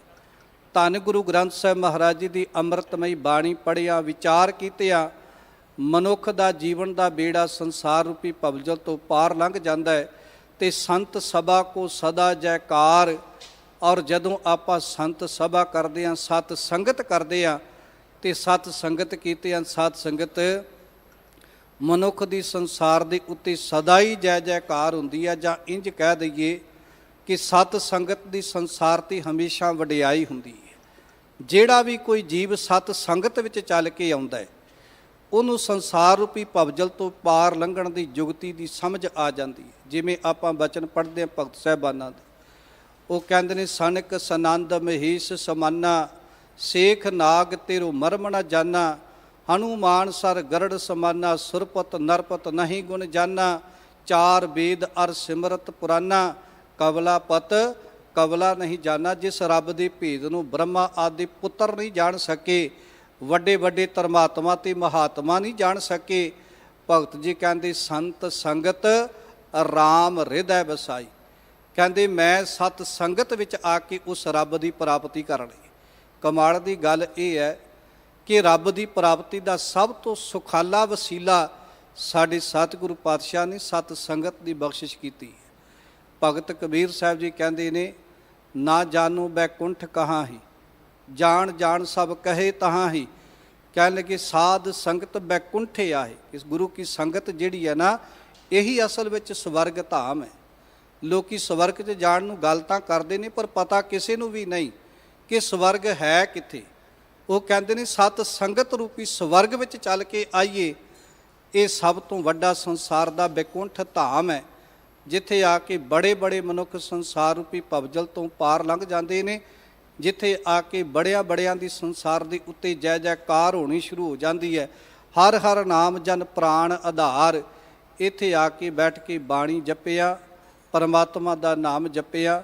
ਜਦੋਂ ਵੀ ਕੋਈ ਮਨੁੱਖ ਆਪਣੀ ਪ੍ਰਾਣਾਂ ਦਾ ਆਧਾਰ ਪਰਮਾਤਮਾ ਦੇ ਅੰਮ੍ਰਿਤ ਰੂਪੀ ਨਾਮ ਨੂੰ ਬਣਾਉਂਦਾ ਹੈ ਤੇ ਉਹਦੇ ਜੀਵਨ ਦੀ ਬੇੜੀ ਸੰਸਾਰ ਰੂਪੀ ਭਵਜਲ ਤੋਂ ਪਾਰ ਲੰਘ ਜਾਂਦੀ ਹੈ। ਖੈਰ ਸਾਧ ਸੰਗਤ, 30 ਤਰੀਕ ਨੂੰ ਧੰਨ ਗੁਰੂ ਗ੍ਰੰਥ ਸਾਹਿਬ ਮਹਾਰਾਜ ਜੀ ਦਾ ਸੰਪੂਰਨਤਾ ਦਿਵਸ ਆ ਰਿਹਾ ਹੈ। ਭਾਈ ਸਾਹਿਬ ਜੀ ਹੁਣੇ ਆਪ ਸੰਗਤਾਂ ਨਾਲ ਜ਼ਿਕਰ ਕਰ ਰਹੀ ਸਨ ਤੇ 16 ਤਰੀਕ ਨੂੰ ਸਾਧ ਸੰਗਤ, ਅਗਲੇ ਮਹੀਨੇ ਦੀ 16 ਤਰੀਕ ਨੂੰ ਧੰਨ ਗੁਰੂ ਗ੍ਰੰਥ ਸਾਹਿਬ ਮਹਾਰਾਜ ਜੀ ਦਾ ਪਹਿਲਾ ਪ੍ਰਕਾਸ਼ ਪੁਰਬ ਆ ਰਿਹਾ ਹੈ। ਸ੍ਰੀ ਗੁਰੂ ਗ੍ਰੰਥ ਸਾਹਿਬ ਮਹਾਰਾਜ ਜੀ ਦੀ ਅੰਮ੍ਰਿਤਮਈ ਬਾਣੀ ਦਾ ਇਹ ਜਹਾਜ਼ ਮੇਰੇ ਪਾਤਸ਼ਾਹ ਨੇ ਜਿਸ ਵਕਤ ਤਿਆਰ ਕੀਤਾ, ਇੱਕ ਇੱਕ ਗੱਲ ਦਾ ਮੇਰੇ ਸਾਹਿਬ ਜੀ ਨੇ ਸੰਸਾਰ ਦੇ ਉੱਤੇ ਧਿਆਨ ਰੱਖਿਆ। ਕਿਤੇ ਗੁਰੂ ਗ੍ਰੰਥ ਸਾਹਿਬ ਮਹਾਰਾਜ ਜੀ ਦੀ ਅੰਮ੍ਰਿਤਮਈ ਬਾਣੀ ਦੇ ਅੰਦਰ ਐਸਾ ਸ਼ਬਦ ਦਰਜ ਨਾ ਹੋ ਜਾਵੇ ਜਿਹੜਾ ਆਉਣ ਵਾਲੇ ਸਮੇਂ ਦੇ ਅੰਦਰ ਵੀ ਮਨੁੱਖਤਾ ਨੂੰ ਰਾਹ ਦੀ ਥਾਂ 'ਤੇ ਕੁਰਾਹੇ ਪਾ ਦੇਵੇ। ਕਿਉਂਕਿ ਜਿਹੜੇ ਲਾਹੌਰ ਤੋਂ ਚੱਲ ਕੇ 4 ਭਗਤ ਗੁਰੂ ਸਾਹਿਬ ਜੀ ਦੇ ਕੋਲ ਆਪਣੀ ਬਾਣੀ ਦਰਜ ਕਰਾਉਣ ਵਾਸਤੇ ਆਏ ਸਨ, ਧੰਨ ਗੁਰੂ ਅਰਜਨ ਸਾਹਿਬ ਮਹਾਰਾਜ ਜੀ ਨੇ ਉਹਨਾਂ ਦੇ ਇੱਕ ਇੱਕ ਸ਼ਬਦ ਨੂੰ ਬੜਾ ਗੌਰ ਦੇ ਨਾਲ ਸੁਣਿਆ। ਕੋਈ ਕਹਿ ਰਿਹਾ ਸੀ ਭਗਤ ਕਾਨਾ ਜੀ ਵਰਗੇ, ਮੈਂ ਉਹੀ ਰੇ ਜਾ ਕੋ ਵੇਦ ਪੁਰਾਣ ਜਸ ਗਾਵੈ। ਉਹ ਕਹਿਣ ਲੱਗੇ ਮੈਂ ਤੇ ਉਹ ਚੀਜ਼ਾਂ ਜਿਹਦਾ ਵੇਦ ਪੁਰਾਣ ਵੀ ਸੰਸਾਰ ਦੇ ਉੱਤੇ ਜਸ ਗਾ ਰਹੇ। ਤੇ ਧੰਨ ਗੁਰੂ ਅਰਜਨ ਦੇਵ ਮਹਾਰਾਜ ਜੀ ਕਹਿਣ ਲੱਗੇ, ਤੂੰ ਮਾਫ ਕਰਨਾ ਭਗਤ ਕਾਨਾ ਜੀ, ਤੁਹਾਡੀ ਬਾਣੀ ਗੁਰੂ ਗ੍ਰੰਥ ਸਾਹਿਬ 'ਚ ਦਰਜ ਨਹੀਂ ਕੀਤੀ ਜਾ ਸਕਦੀ। ਉਹ ਕਹਿੰਦਾ ਜੀ ਕਿਉਂ? ਧੰਨ ਗੁਰੂ ਅਰਜਨ ਦੇਵ ਮਹਾਰਾਜ ਜੀ ਕਹਿੰਦੇ, ਜਿਹੜਾ ਕੱਲ੍ਹ ਨੂੰ ਤੇਰੀ ਬਾਣੀ ਗੁਰੂ ਗ੍ਰੰਥ ਸਾਹਿਬ 'ਚ ਪੜ੍ਹੇਗਾ ਨਾ, ਉਹ ਤੇ ਚੌਥੇ ਦਿਨ ਹੀ ਹੰਕਾਰ ਕਰਨ ਲੱਗ ਪਵੇਗਾ ਕਿ ਮੈਂ ਤੇ ਬੜੀ ਵੱਡੀ ਚੀਜ਼ ਬਣ ਗਿਆ, ਮੈਂ ਤੇ ਆਪ ਖੁਦ ਰੱਬ ਬਣ ਗਿਆ। ਤੇ ਬਾਣੀ ਪੜ੍ਹਿਆ ਉਹਦੇ ਮਨ ਵਿੱਚ ਹੰਕਾਰ ਪੈਦਾ ਹੋ ਜਾਵੇਗਾ। ਪਰ ਇੱਥੇ ਹੰਕਾਰ ਨੂੰ ਥਾਂ ਕੋਈ ਨਹੀਂ। ਬਾਣੀ ਪੜ੍ਹਿਆ ਤੇ ਬੰਦੇ ਦੇ ਮਨ ਵਿੱਚ ਨਿਮਰਤਾ ਆਉਣੀ ਚਾਹੀਦੀ ਹੈ। ਕਹੋ ਨਾਨਕ ਹਮ ਨੀਚ ਕਰਮਾ, ਸ਼ਰਨ ਪਰੇ ਕੀ ਰਾਖੋ ਸ਼ਰਮਾ। ਪੀਲੂ ਜੀ ਨੇ ਪੁੱਛਿਆ ਵੀ ਤੁਸੀਂ ਸੁਣਾਓ। ਉਹ ਕਹਿੰਦੇ ਅਸਾਂ ਨਾਲੋਂ ਸੇ ਭਲੇ ਜੰਮਦਿਆਂ ਜੋ ਮੂਹੇ, ਚਿੱਕੜ ਪੈਰ ਨਾ ਬਹੂੜਿਓ ਨਾ ਅਲੂਦ ਭਏ। ਉਹ ਕਹਿੰਦੇ ਸਾਡੇ ਨਾਲੋਂ ਉਹ ਚੰਗੇ ਜਿਹੜੇ ਜਨਮ ਲੈਂਦੇ ਆ ਸਾਰ ਹੀ ਮਰ ਗਏ। ਪਾਤਸ਼ਾਹ ਕਹਿੰਦੇ ਉਹ ਕਿਵੇਂ ਚੰਗੇ ਹੋ ਗਏ? ਕਹਿੰਦੇ ਜੀ ਨਾ ਉਹਨਾਂ ਸੰਸਾਰ ਰੂਪੀ ਚਿੱਕੜ 'ਚ ਪੈਰ ਰੱਖਿਆ ਤੇ ਨਾ ਉਹਨਾਂ ਨੇ ਪਾਪ ਕਰਮ ਕੀਤੇ, ਪਵਿੱਤਰ ਦੇ ਪਵਿੱਤਰ ਹੀ ਚਲਾ ਗਏ। ਤੇ ਗੁਰੂ ਸਾਹਿਬ ਜੀ ਨੇ ਬਚਨ ਕੇ ਪਾਤਸ਼ਾਹ ਕਹਿੰਦੇ ਕਿ ਮੁਆਫ ਕਰਨਾ ਭਗਤ ਪੀਲੂ ਜੀ, ਬਚਨ ਤੁਹਾਡੇ ਵੀ ਗੁਰੂ ਗ੍ਰੰਥ ਸਾਹਿਬ 'ਚ ਦਰਜ ਨਹੀਂ ਕੀਤੇ ਜਾ ਸਕਦੇ। ਤੁਸੀਂ ਕਹਿੰਦੇ ਹੋ ਜਨਮ ਲੈਂਦਿਆਂ ਸਾਰ ਬੱਚਾ ਮਰ ਜਾਵੇ ਤੇ ਚੰਗਾ, ਵੀ ਪਵਿੱਤਰ ਦਾ ਪਵਿੱਤਰ ਹੀ ਚਲਾ ਜਾਂਦਾ ਹੈ। ਇੱਥੇ ਗੁਰੂ ਗ੍ਰੰਥ ਸਾਹਿਬ ਦੀ ਬਾਣੀ ਕਹਿੰਦੇ ਇਸ ਦੇਹੀ ਕੋ ਸਿਮਰੇ ਦੇਵ, ਸੋ ਦੇਹੀ ਭਜ ਹਰ ਕੀ ਸੇਵ। 84 ਲੱਖ ਜੂਨ ਵਿੱਚ ਉੱਤਮ ਜਨਮ ਸੋ ਮਾਨਸ ਦੇਹੀ। ਇਹ ਤੇ 84 ਲੱਖ ਜੂਨਾਂ ਵਿੱਚ ਉੱਤਮ ਜਨਮ ਮਨੁੱਖਾ ਦੇਹੀ ਪ੍ਰਾਪਤ ਹੋਈ ਹੈ। ਤੇ ਦੂਜੀ ਗੱਲ ਭਗਤ ਪੀਲੂ ਜੀ, ਜਿਹੜਾ ਕੱਲ੍ਹ ਨੂੰ ਤੁਹਾਡੀ ਗੁਰੂ ਗ੍ਰੰਥ ਸਾਹਿਬ ਦੀ ਬਾਣੀ ਪੜ੍ਹੇਗਾ ਨਾ, ਬਾਣੀ ਪੜ੍ਹਦਿਆਂ ਸਾਰ ਉਹਦੇ ਮਨ ਵਿੱਚ ਇੱਕ ਸ਼ੰਕਾ ਵੀ ਪੈਦਾ ਹੋ ਜਾਵੇਗਾ। ਸਾਧ ਸੰਗਤ, ਜੇ ਧੰਨ ਗੁਰੂ ਅਰਜਨ ਦੇਵ ਮਹਾਰਾਜ ਜੀ ਨੇ ਆਹ ਸ਼ਬਦ ਗੁਰੂ ਗ੍ਰੰਥ ਸਾਹਿਬ 'ਚ ਦਰਜ ਕੀਤਾ ਹੁੰਦਾ ਨਾ, ਤੇ ਜਿਹੜੇ ਲੋਕ ਅੱਜ ਪੇਟ ਵਿੱਚ ਬੱਚੀਆਂ ਨੂੰ ਕਤਲ ਕਰ ਦਿੰਦੇ ਨੇ, ਕੁੱਖ ਵਿੱਚ ਬੱਚੀਆਂ ਮਰਵਾ ਦਿੰਦੇ ਨੇ, ਉਹਨਾਂ ਨੇ ਆਹ ਸ਼ਬਦ ਪੜ੍ਹ ਕੇ ਇਹ ਬਚਨ ਕਹਿਣੇ ਸਨ, ਅਸੀਂ ਕੋਈ ਮਾੜਾ ਕੰਮ ਨਹੀਂ ਕੀਤਾ, ਚੰਗਾ ਹੋ ਗਿਆ ਕਿ ਬੱਚੀ ਪਵਿੱਤਰ ਦੀ ਪਵਿੱਤਰ ਹੀ ਸੰਸਾਰ ਤੋਂ ਚਲਾ ਗਈ। ਧੰਨ ਗੁਰੂ ਅਰਜਨ ਦੇਵ ਮਹਾਰਾਜ ਜੀ ਨੇ ਆਉਣ ਵਾਲੇ ਸਮੇਂ ਨੂੰ ਵੀ ਨਜਾਕਤ ਵਿੱਚ ਰੱਖਿਆ। ਕਿਉਂ? ਕਿਉਂਕਿ ਤੈ ਜਨਮਤ ਗੁਰਮਤ ਬ੍ਰਹਮ ਪਛਾਣਿਓ। ਗੁਰੂ ਸਾਹਿਬ ਜੀ ਜਨਮ ਤੋਂ ਹੀ ਗੁਰੂ ਦੀ ਮੱਤ ਅਤੇ ਰੱਬ ਦੇ ਭੇਦ ਬਾਰੇ ਗਿਆਨ ਰੱਖਦੇ ਨੇ। ਧੰਨ ਗੁਰੂ ਅਰਜਨ ਦੇਵ ਮਹਾਰਾਜ ਜੀ ਨੇ ਇਸੇ ਕਰਕੇ ਗੁਰੂ ਗ੍ਰੰਥ ਸਾਹਿਬ ਦੀ ਬਾਣੀ 'ਚ ਕੋਈ ਐਸਾ ਸ਼ਬਦ ਵੀ ਦਰਜ ਨਹੀਂ ਕੀਤਾ ਜਿਹੜਾ ਆਉਣ ਵਾਲੇ ਸਮੇਂ 'ਚ ਵੀ ਮਨੁੱਖਤਾ ਨੂੰ ਰਾਹ ਦੀ ਥਾਂ 'ਤੇ ਕੁਰਾਹੇ ਪਾ ਦੇਵੇ। ਔਰ ਤੀਸਰੀ ਸਾਧ ਸੰਗਤ ਛੱਜੂ ਜੀ, ਉਹਨਾਂ ਨੂੰ ਪੁੱਛਿਆ ਵੀ ਤੁਸੀਂ ਆਪਣੀ ਬਾਣੀ ਦਰਜ ਕਰਾਓ। ਉਹ ਕਹਿੰਦੇ ਕਾਗਦ ਸੰਧੀ ਪੂਤਰੀ ਤਉ ਨਾ ਤਰੀਆ ਨਿਹਾਰ, ਇਉਂ ਮਾਰ ਲੈ ਜਾਏਗੀ ਜਿਉਂ ਬਲੋਚਨ ਕੀ ਧਾੜ। ਉਹ ਕਹਿੰਦੇ ਇਸਤਰੀ ਕਾਗਜ਼ ਦੀ ਵੀ ਬਣੀ ਹੋਵੇ ਨਾ ਤੇ ਉਹਦੇ ਵੱਲ ਨਹੀਂ ਵੇਖਣਾ ਚਾਹੀਦਾ। ਸਤਿਗੁਰੂ ਪਾਤਸ਼ਾਹ ਕਹਿੰਦੇ ਕਿਉਂ? ਕਹਿੰਦੇ ਜੀ ਇਸਤਰੀ ਨੂੰ ਦੇਖ ਕੇ ਮਨੁੱਖ ਦੇ ਮਨ ਵਿੱਚ ਵਿਕਾਰ ਪੈਦਾ ਹੁੰਦੇ ਨੇ, ਗੰਦੀਆਂ ਭਾਵਨਾਵਾਂ ਪੈਦਾ ਹੁੰਦੀਆਂ ਨੇ। ਧੰਨ ਗੁਰੂ ਅਰਜਨ ਦੇਵ ਮਹਾਰਾਜ ਜੀ ਕਹਿੰਦੇ ਕਿ ਵਿਚਾਰ ਤੁਹਾਡੇ ਵੀ ਬਾਬੇ ਨਾਨਕ ਦੇ ਵਿਚਾਰ ਨਾਲ ਨਹੀਂ ਮਿਲਦੇ। ਬਾਬਾ ਨਾਨਕ ਜੀ ਤੇ ਬਾਣੀ ਦੇ ਅੰਦਰ ਕਹਿੰਦੇ ਨੇ ਸੋ ਕਿਉ ਮੰਦਾ ਆਖੀਐ ਜਿਤ ਜੰਮੇ ਰਾਜਾਨ, ਭੰਡ ਮੂਆ ਭੰਡ ਭਾਲੀਐ, ਭੰਡ ਮੰਗਣ ਵਿਆਹ, ਭੰਡੋ ਹੋਵੈ ਦੋਸਤੀ ਭੰਡੋ ਚੱਲੈ ਰਾਹੂ। ਜ਼ਿੰਦਗੀ ਤੇ ਰਸਤੇ ਹੀ ਇਸਤਰੀ ਜਾਤੀ ਤੋਂ ਅੱਗੇ ਚੱਲਦੇ ਨੇ। ਜਿਹੜਾ ਕੱਲ ਨੂੰ ਤੇਰੀ ਬਾਣੀ ਗੁਰੂ ਗ੍ਰੰਥ ਸਾਹਿਬ 'ਚ ਪੜ੍ਹੇਗਾ ਉਹ ਤੇ ਇਸਤਰੀ ਜਾਤੀ ਨੂੰ ਨਫ਼ਰਤ ਕਰਨ ਲੱਗ ਪਵੇਗਾ। ਲਾਗੇ ਖੜੇ ਸਨ ਸ਼ਾਹ ਹੁਸੈਨ ਜੀ। ਪਾਤਸ਼ਾਹ ਕਹਿਣਗੇ ਤੁਸੀਂ ਸੁਣਾਓ। ਉਹ ਕਹਿੰਦਾ ਕਿ ਸੰਸਾਰ ਦੇ ਉੱਤੇ ਚੁੱਪ ਵੇ ਅੜਿਆ, ਚੁੱਪ ਵੇ ਅੜਿਆ, ਬੋਲਣ ਦੀ ਨਹੀਂ ਆਵੇ ਅੜਿਆ, ਅੰਦਰ ਬਾਹਰ ਇੱਕਾ ਸਾਈਂ ਕਿਸ ਨੂੰ ਆਖ ਸੁਣਾਈ। ਉਹ ਕਹਿੰਦਾ ਸਾਰੇ ਪਾਸੇ ਇੱਕ ਹੀ ਰੱਬ ਵਸਦਾ, ਬੋਲਣ ਦੀ ਲੋੜ ਹੀ ਕੋਈ ਨਹੀਂ। ਤੇ ਧੰਨ ਗੁਰੂ ਅਰਜਨ ਦੇਵ ਮਹਾਰਾਜ ਜੀ ਕਹਿੰਦੇ ਮੁਆਫ ਕਰਨਾ ਸ਼ਾਹ ਹੁਸੈਨ ਜੀ, ਬਾਣੀ ਤੁਹਾਡੀ ਵੀ ਗੁਰੂ ਗ੍ਰੰਥ ਸਾਹਿਬ 'ਚ ਦਰਜ ਨਹੀਂ ਕੀਤੀ ਜਾ ਸਕਦੀ। ਕੱਲ੍ਹ ਨੂੰ ਜਿਹੜਾ ਤੇਰੀ ਬਾਣੀ ਪੜ੍ਹੇਗਾ ਨਾ ਉਹ ਤੇ ਚੁੱਪ ਹੀ ਹੋ ਕੇ ਬਹਿ ਜਾਵੇਗਾ, ਉਹ ਤੇ ਮੌਨੀ ਹੋ ਜਾਵੇਗਾ। ਉਹ ਕਹੇਗਾ ਕਿਸੇ ਨੂੰ ਬੋਲਣ ਦੀ ਲੋੜ ਨਹੀਂ, ਇੱਥੇ ਤੇ ਚੁੱਪ ਕਰਕੇ ਆਪਣੀ ਆਵਾਜ਼ ਨੂੰ ਬੰਦ ਕਰ ਲਓ। ਰੱਬ ਤੇ ਸਾਰੇ ਪਾਸੇ ਵਸਦਾ, ਪਰ ਜ਼ੁਲਮ ਦੇ ਵਿਰੁੱਧ ਫਿਰ ਆਵਾਜ਼ ਕੌਣ ਚੁੱਕੇਗਾ? ਮਜ਼ਲੂਮਾਂ ਦੀ ਖਾਤਰ ਸੰਸਾਰ ਦੇ ਉੱਤੇ ਲੋਕਾਂ ਨੂੰ ਸੁਚੇਤ ਕੌਣ ਕਰੇਗਾ? ਪਾਤਸ਼ਾਹ ਕਹਿਣਗੇ ਇੱਥੇ ਬਾਣੀ ਤੇ ਕਹਿੰਦੀ ਹੈ ਸੰਤ ਮਿਲੈ ਕਿਸ ਸੁਣੀਐ ਕਹੀਐ, ਮਿਲੈ ਅਸੰਤ ਮਸ਼ਟ ਕਰ ਰਹੀਐ, ਬਾਬਾ ਬੋਲਣਾ ਕਿਆ ਕਹੀਐ, ਜੈਸੀ ਰਾਮ ਨਾਮ ਰਵ ਰਹੀਐ। ਵੀ ਜਦੋਂ ਕੋਈ ਰੱਬ ਦਾ ਪਿਆਰਾ ਮਿਲੇ ਤੇ ਉਹਦੇ ਲਾਗੇ ਰੱਬ ਦੀਆਂ ਘਰ ਦੀਆਂ ਗੱਲਾਂ ਬਾਤਾਂ ਜ਼ਰੂਰ ਕਰਨੀਆਂ ਚਾਹੀਦੀਆਂ ਨੇ। ਇਹ ਥੋੜ੍ਹਾ ਕਿ ਸੰਸਾਰ ਤੇ ਚੁੱਪ ਕਰਕੇ ਬਹਿ ਰਹਿਣਾ ਚਾਹੀਦਾ। ਹਾਂ, ਚੁੱਪ ਉੱਥੇ ਕਰਨਾ ਚਾਹੀਦਾ ਜਿੱਥੇ ਮਿਲੈ ਅਸੰਤ, ਭਾਵ ਕਿ ਕੋਈ ਭੈੜੀ ਬਿਰਤੀ ਵਾਲਾ ਇਨਸਾਨ ਮਿਲ ਜਾਵੇ ਜਿਹਨੂੰ ਰੱਬ ਦੇ ਉੱਤੇ ਭਰੋਸਾ ਨਾ ਹੋਵੇ, ਉਹਦੇ ਲਾਗੇ ਤੇ ਜ਼ਰੂਰ ਚੁੱਪ ਕਰ ਰਹਿਣਾ ਚਾਹੀਦਾ। ਧੰਨ ਗੁਰੂ ਅਰਜਨ ਦੇਵ ਮਹਾਰਾਜ ਜੀ ਨੇ ਇਸੇ ਤਰ੍ਹਾਂ ਬਾਣੀ ਦਾ ਜਹਾਜ਼ ਤਿਆਰ ਕਰਨ ਲੱਗੇ ਆ, ਗੁਰੂ ਗ੍ਰੰਥ ਸਾਹਿਬ ਦੀ ਸੰਪਾਦਨਾ ਕਰਨ ਲੱਗੇ ਆ, ਇੱਕ ਇੱਕ ਗੱਲ ਦਾ ਧਿਆਨ ਰੱਖਿਆ ਤੇ ਸਾਧ ਸੰਗਤ ਤਾਂ ਜਾ ਕੇ ਐਸੇ ਮਹਾਨ ਗ੍ਰੰਥ ਦੀ ਸਿਰਜਣਾ ਕੀਤੀ। ਸ਼੍ਰੋਮਣੀ ਗੁਰਦੁਆਰਾ ਪ੍ਰਬੰਧਕ ਕਮੇਟੀ, ਧਰਮ ਪ੍ਰਚਾਰ ਕਮੇਟੀ ਸ੍ਰੀ ਅੰਮ੍ਰਿਤਸਰ ਵੱਲੋਂ ਕੁਰੂਕਸ਼ੇਤਰ ਦੀ ਧਰਤੀ ਦੇ ਉੱਤੇ ਵੀ 29 ਤਰੀਕ ਨੂੰ ਬਹੁਤ ਵੱਡੇ ਪੱਧਰ ਤੇ ਸ੍ਰੀ ਗੁਰੂ ਗ੍ਰੰਥ ਸਾਹਿਬ ਮਹਾਰਾਜ ਜੀ ਦਾ ਪਹਿਲਾ ਪ੍ਰਕਾਸ਼ ਪੁਰਬ 23 ਤਰੀਕ ਨੂੰ ਸਾਧ ਸੰਗਤ 23 ਸਤੰਬਰ ਨੂੰ ਸ਼੍ਰੋਮਣੀ ਗੁਰਦੁਆਰਾ ਪ੍ਰਬੰਧਕ ਕਮੇਟੀ ਵੱਲੋਂ ਬਹੁਤ ਵੱਡੇ ਪੱਧਰ ਤੇ ਕੁਰੂਕਸ਼ੇਤਰ ਦੀ ਧਰਤੀ ਤੇ ਗੁਰੂ ਗ੍ਰੰਥ ਸਾਹਿਬ ਜੀ ਦਾ ਪਹਿਲਾ ਪ੍ਰਕਾਸ਼ ਪੁਰਬ ਮਨਾਇਆ ਜਾ ਰਿਹਾ ਹੈ। ਜਿਵੇਂ ਅੱਜ ਦੇ ਮੁਬਾਰਕ ਸ਼ਬਦ ਵਿੱਚ ਗੁਰੂ ਸਾਹਿਬ ਜੀ ਬਚਨ ਬਖਸ਼ਿਸ਼ ਕਰ ਰਹੇ ਹਨ, ਹਰ ਹਰ ਨਾਮ ਜਨ ਪ੍ਰਾਣ ਆਧਾਰ। ਇਸੇ ਤਰ੍ਹਾਂ ਜਿਹੜੇ ਰੱਬ ਦੇ ਪਿਆਰੇ ਭਗਤ ਹੁੰਦੇ ਨੇ, ਰੱਬ ਦਾ ਨਾਮ ਹੀ ਉਹਨਾਂ ਦੇ ਜੀਵਨ ਦਾ ਆਧਾਰ ਤੇ ਆਸਰਾ ਹੁੰਦਾ ਹੈ।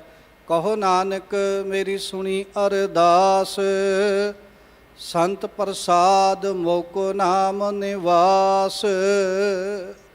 ਧੰਨ ਗੁਰੂ ਅਰਜਨ ਦੇਵ ਮਹਾਰਾਜ ਜੀ ਸ਼ਬਦ ਦੇ ਆਖਰੀ ਬੰਦ ਵਿੱਚ ਕਹਿੰਦੇ ਨੇ ਰੱਬ ਨੇ ਮੇਰੀ ਅਰਦਾਸ ਸੁਣ ਲਈ। ਕਹਿੰਦੇ ਕਿ ਜਿਹੜੀ ਮੈਂ ਰੱਬ ਦੇ ਚਰਨਾਂ 'ਚ ਫਰਿਆਦ ਕੀਤੀ ਸੀ ਨਾ, ਸ਼ੁਕਰ ਹੈ ਪ੍ਰਮਾਤਮਾ ਨੇ ਮੇਰੀ ਉਹ ਫਰਿਆਦ ਸੁਣ ਲਈ। ਸੰਤ ਪ੍ਰਸਾਦ ਮੋਕੋ ਨਾਮ ਨਿਵਾਸ। ਤੇ ਸਤ ਸੰਗਤ ਦੀ ਕਿਰਪਾ ਦੇ ਨਾਲ, ਸਤ ਸੰਗਤ ਵਿੱਚ ਬੈਠ ਕੇ ਨਾਮ ਜਪਣ ਦੇ ਨਾਲ ਕਹਿੰਦੇ ਕਿ ਮੇਰੇ ਹਿਰਦੇ ਰੂਪੀ ਘਰ ਵਿੱਚ ਪਰਮਾਤਮਾ ਦੇ ਅੰਮ੍ਰਿਤ ਰੂਪੀ ਨਾਮ ਦਾ ਨਿਵਾਸ ਹੋ ਗਿਆ। ਤੇ ਕਿਰਪਾ ਕਿਹਨਾਂ ਦੀ ਵਰਤੀ? ਸਾਧ ਸੰਗਤ ਦੀ। ਰੱਬ ਦਾ ਨਾਮ ਜਿਹੜਾ ਸੀ ਹਿਰਦੇ ਦਾ ਸ਼ਿੰਗਾਰ ਬਣ ਗਿਆ। ਜਿਹੜੀ ਅਰਦਾਸ ਕੀਤੀ ਸੀ ਵਿਸਰ ਨਾਹੀ ਦਾਤਾਰ, ਆਪਣਾ ਨਾਮ ਦੇਹੋ ਗੁਣ ਗਾਵਾਂ ਦਿਨ ਰਾਤ, ਨਾਨਕ ਚਾਉ ਇਹੋ। ਜਦੋਂ ਉਹ ਚਾਅ ਨੂੰ ਫਲ ਲੱਗਿਆ ਤੇ ਪਰਮਾਤਮਾ ਨੇ ਅਰਦਾਸ ਬੇਨਤੀ ਸੁਣੀ ਸਤ ਸੰਗਤ ਦੀ ਕਿਰਪਾ ਦੇ ਨਾਲ। ਧੰਨ ਗੁਰੂ ਅਰਜਨ ਦੇਵ ਮਹਾਰਾਜ ਜੀ ਕਹਿੰਦੇ ਮੇਰੇ ਹਿਰਦੇ ਰੂਪੀ ਘਰ ਵਿੱਚ ਪਰਮਾਤਮਾ ਦੇ ਅੰਮ੍ਰਿਤ ਰੂਪੀ ਨਾਮ ਦਾ ਟਿਕਾਣਾ ਹੋ ਗਿਆ। ਰੱਬ ਦਾ ਅੰਮ੍ਰਿਤ ਰੂਪੀ ਨਾਮ ਮੇਰੇ ਹਿਰਦੇ ਦਾ ਸ਼ਿੰਗਾਰ ਬਣ ਗਿਆ। ਮੇਰਾ ਲੋਕ ਸੁਖੀਆ ਤੇ ਪਰਲੋਕ ਸੁਹੇਲਾ ਹੋ ਗਿਆ। ਇਹੀ ਅਰਦਾਸ ਆਪਾਂ ਵੀ ਗੁਰੂ ਦੀ ਚਰਨਾਂ ਵਿੱਚ ਕਰੀਏ ਕਿ ਸਤਿਗੁਰੂ ਪਾਤਸ਼ਾਹ ਸਾਡੇ 'ਤੇ ਵੀ ਕਿਰਪਾ ਕਰਨੀ, ਅਸੀਂ ਵੀ ਸਤ ਸੰਗਤ ਵਿੱਚ ਮਿਲ ਬੈਠ ਕੇ ਪਰਮਾਤਮਾ ਦੇ ਅੰਮ੍ਰਿਤ ਰੂਪੀ ਨਾਮ ਨੂੰ ਜਪੀਏ, ਅਤੇ ਆਪਣੇ ਜੀਵਨ ਨੂੰ ਸਵਾਰ ਲਈਏ। ਸਾਡਾ ਵੀ ਲੋਕ ਸੁਖੀਆ ਪਰਲੋਕ ਸੁਹੇਲਾ ਹੋ ਜਾਵੇ। ਜਿਹੜੇ ਅਕਾਲ ਪੁਰਖ ਦੇ ਵਸ ਵਿੱਚ ਸਮੁੱਚਾ ਸੰਸਾਰ ਹੈ, ਉਹ ਪਰਮਾਤਮਾ ਦੇ ਨਾਲ ਸਾਡੀ ਵੀ ਸਾਂਝ ਬਣ ਜਾਵੇ। ਲੜੀਵਾਰ ਪਾਵਨ ਪਿੱਤਰ ਗੁਰ ਸ਼ਬਦ ਵਿਚਾਰ ਦੀ ਸਾਂਝ ਪਾਉਂਦੇ ਆ। ਇੱਕ ਨੇ ਅਨੇਕਾਂ ਪ੍ਰਕਾਰ ਦੀਆਂ ਭੁੱਲਾਂ ਗਲਤੀਆਂ ਹੋ ਗਈਆਂ ਹੋਣਗੀਆਂ। ਸਾਧ ਸੰਗਤ ਅਤੇ ਸਤਿਗੁਰੂ ਪਾਤਸ਼ਾਹ ਬਖਸ਼ਣਯੋਗ ਹਨ, ਬਖਸ਼ ਲੈਣਾ। ਬਹੁਤ ਬਹੁਤ ਧੰਨਵਾਦ ਸਮੁੱਚੀਆਂ ਰੱਬ ਵਰਗੀਆਂ ਰੂਹਾਂ ਦਾ, ਜਿਨ੍ਹਾਂ ਬੜੇ ਹੀ ਪਿਆਰ ਵਿੱਚ ਭਿੱਜ ਕੇ ਮੇਰੇ ਸਾਹਿਬ ਜੀ ਦੇ ਮੁਬਾਰਕ ਚਰਨਾਂ ਦੀਆਂ ਹਾਜ਼ਰੀਆਂ ਭਰੀਆਂ ਨੇ। ਸਿੰਘ ਸਾਹਿਬ ਜੀ ਦਾ ਤਹਿ ਦਿਲ ਤੋਂ ਧੰਨਵਾਦ। ਸਮੁੱਚੀ ਦਿੱਲੀ ਸਿੱਖ ਗੁਰਦੁਆਰਾ ਮੈਨੇਜਮੈਂਟ ਦਾ ਧੰਨਵਾਦ ਅਤੇ ਕੋਟਾਨਕੋਟ ਸ਼ੁਕਰਾਨਾ ਸ੍ਰੀ ਗੁਰੂ ਗ੍ਰੰਥ ਸਾਹਿਬ ਜੀ ਦਾ, ਜਿਨ੍ਹਾਂ ਨੇ ਆਪ ਕਿਰਪਾ ਕਰਕੇ ਅੰਮ੍ਰਿਤਮਈ ਬਾਣੀ ਦੀ ਵਿਚਾਰ ਕਰਨ ਦਾ ਸੁਭਾਗ ਬਖਸ਼ਿਸ਼ ਕਰਕੇ ਨਿਵਾਜਿਆ। ਹੋਈਆਂ ਭੁੱਲਾਂ ਚੁੱਕਾਂ ਦੀ ਖਿਮਾ ਬਖਸ਼ਦੇ ਆ। ਆਓ ਫਤਿਹ ਦੀ ਸਾਂਝ ਪਾਈਏ ਜੀ। ਵਾਹਿਗੁਰੂ ਜੀ ਕਾ ਖਾਲਸਾ, ਵਾਹਿਗੁਰੂ ਜੀ ਕੀ ਫਤਿਹ। ਵਾਹਿਗੁਰੂ ਜੀ। ਰਾਮ ਕਲੀ ਮਹੱਲਾ